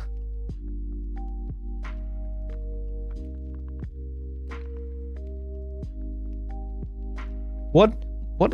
Am I blind? Like, is there... What? What did it change? What are Cinemachine cameras? Find objects of type. Off and by are different. Oh my lord. Oh my lord. All right. So we're gonna go through the Cinemachine cameras now, and camera, and then we are gonna find. So basic. No, I think we could. Well, yeah. Okay. So Cinemachine camera compare tag.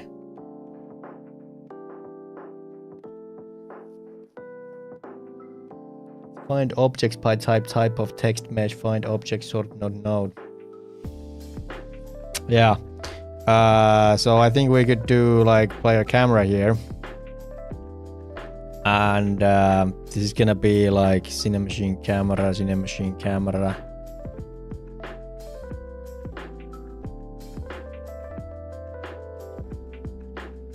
Come on.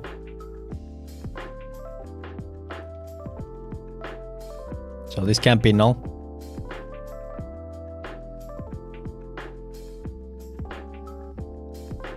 Cinemachine camera.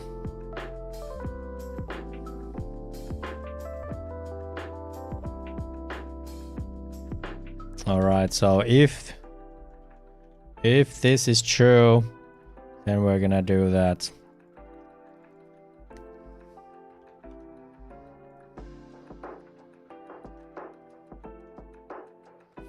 All right, I think this might work.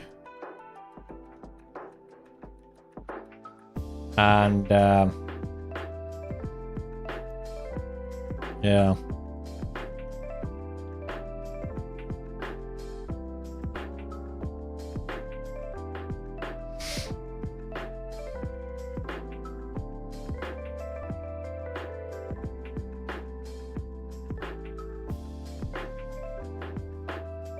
You can also direct a get by tag, can you? How? How can you do that? That would be really helpful. This is absolute. Find game objects with tag. Find game.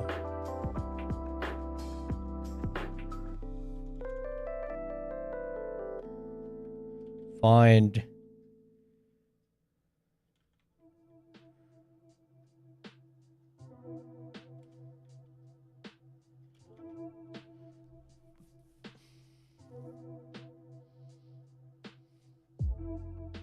It's under game object. Game object dot find game objects with tag. Oh, that is perfect. That is perfect. That is perfect. So it's just gonna be Cine Machine camera. All right. That's good. We're just saving so much time here. So much time, guys. All right, Cine Machine camera. And if it's not null, so it still returns. It still returns the first one.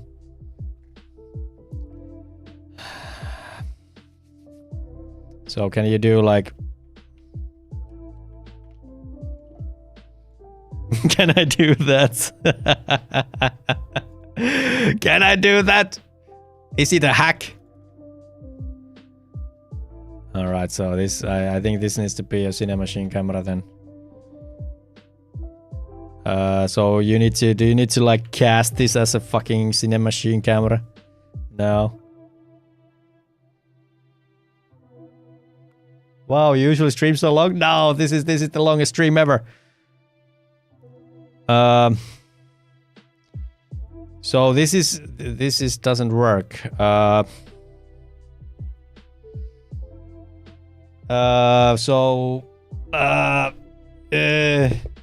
Use find with tag. Get components.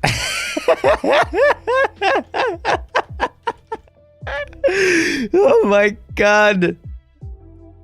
Yeah, that's gotta be it, guys. That's gotta be it. Oh my god, that is so good. If this works, like, I don't know, like, we need to celebrate it somehow. This is Friday code. If this works, I'm gonna be like losing my mind. I'm gonna be losing my mind, guys. All right, so we have all these things now. The free look camera, so we need to find a way to disable that after all. Or maybe we can like all right, I got one more hack, guys. Are you ready? So Cine Machine camera, there's like the priority. We're gonna put this to 2. So it's higher priority. It's gonna be higher priority. If this works, I'm retiring. I'm retiring, guys. Are you ready? All right. This is correct. This is correct. This is correct. Okay, so we're hosting.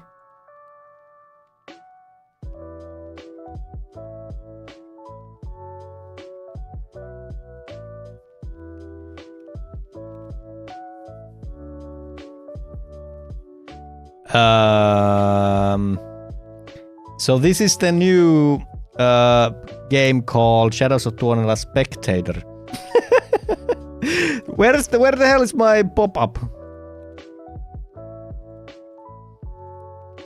Where the hell is my pop-up? So we got some missing scripts. That don't matter. That don't matter. So our player is there. Oh, we are not setting the player canvas. Okay, so that was my bad. That was my bad. All right. So if we are not owners, so if we wait, player canvas game object set active false. I don't know what's the purpose of that.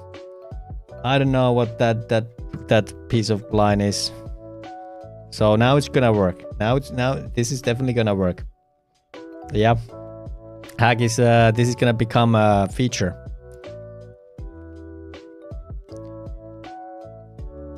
Yeah, we're still not seeing it. We're still not seeing, like, where's the pop-up? Where's the pop-up? We're supposed to get the player canvas, like, where are you? Okay, so there's something else missing right now. There's something else missing. I'm not seeing the pop-up.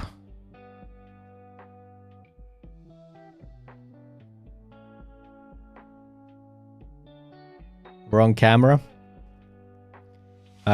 So we have the free look camera. If I disable that, okay, we are going into this mode.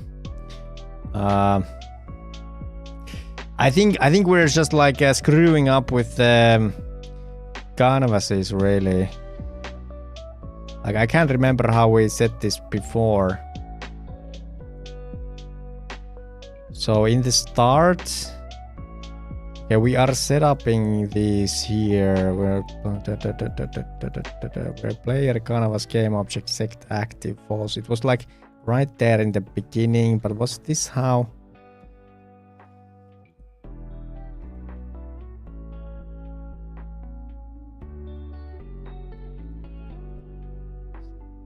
I think this needs to, yeah, this needs to happen, right?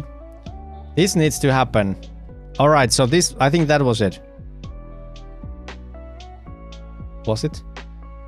So what initializes the pop-up? What initializes the pop-up? Can't remember where does this come from? Player controller setup components. Yeah, okay, so that's the issue. So we're just like completely lost right now. We're completely lost. So we need name pop-up. Where did we get that from? So we are instantiating it actually. We are instantiating it here. Then we initialize it. And then when we get here, we're gonna set this active. Okay, now it's gonna work. What language is this? This is Hebrew and Latin. No, I'm kidding. I'm kidding. This is C#. This is Unity, game coding, game programming, demonic. Yeah, we are just complete. We shouldn't be doing this. The last thing in our long work week. Let this be a lesson to all of you. Nobody is a god, so we should stop when we are ahead. All right, this is gonna work now, guys. Are you ready? Okay, so we have this beautiful view, absolutely beautiful view. We press host, and we see people spawning, and we don't actually see that. We don't see that, but I have a reason why it doesn't work. I have a reason because this stops us from getting here because we are self-hosting. So if we host on another build, then it's gonna work, all right? Trust me. So now we can host here and now we can join on this one and it's gonna work. Okay? Okay, drum roll. 100% it's gonna work. Fuck. No pop-up. No pop-up. No pop-up. Alright, I don't know. This is the fucking worst. Like, what do we do? What do we do about this? So I'm gonna delete these. Bye-bye. We should have stopped while we were ahead. So we tried adding another camera. We changed a bunch of these. Oh man. Oh man. Oh man. What else did we do? So we changed that. We did the tag thing. Yeah. Like the thing is that I can just roll back all of these and it's gonna be good. But I think I'm gonna be yeah. This is why we use version control. I should have done a commit. I should have done a commit when we got the spawning to work. I'm gonna salvage this on my own time. I'm gonna try to salvage this if I can. I'm just gonna roll back everything. All right. So yeah, that's where we're at. I am sorry. I have to stop here. It kills me. But hey. We are gonna have the alpha playtest session on Monday as far as the poll goes. So there's gonna be playtesting on Monday. And right now it looks like we are gonna do it either in the evening time or during the day. Alpha male session, yeah. So guys, if you're interested in that, you can still participate. And thank you so much for being here and being active, chatting with me and having fun. It's been a great stream week, honestly. It's been a great stream week. Yeah. If there's any new viewers, please drop a follow. We're gonna continue on Monday. Monday's gonna be big. We got some things to work before we do the test. Who should we raid? We raided Q Mesul yesterday. Micro Raptor Games, I think we raided pretty. Sun is shining. Have a nice weekend. Yeah, you guys too. Wait for a raid, please. Let's raid someone. We could raid the Gride Machine. He's a dear friend of mine. Magatron. Captain Coder. Who was Captain Coder? That is. Ooh. Prodigal. Yeah, he's a nice fella. Let's go raid the Captain Coder. Let's go. Hey. Thank you for everything. I'll see you on Monday. Have a good one, guys. Bye-bye. I'm tired. Happy weekend, everyone. 3,700 viewers. We got a big stream today. Appreciate you guys. Hey, by the way, join our Discord. Join Discord. Very important. All right, I'll catch you on Monday. Bye bye.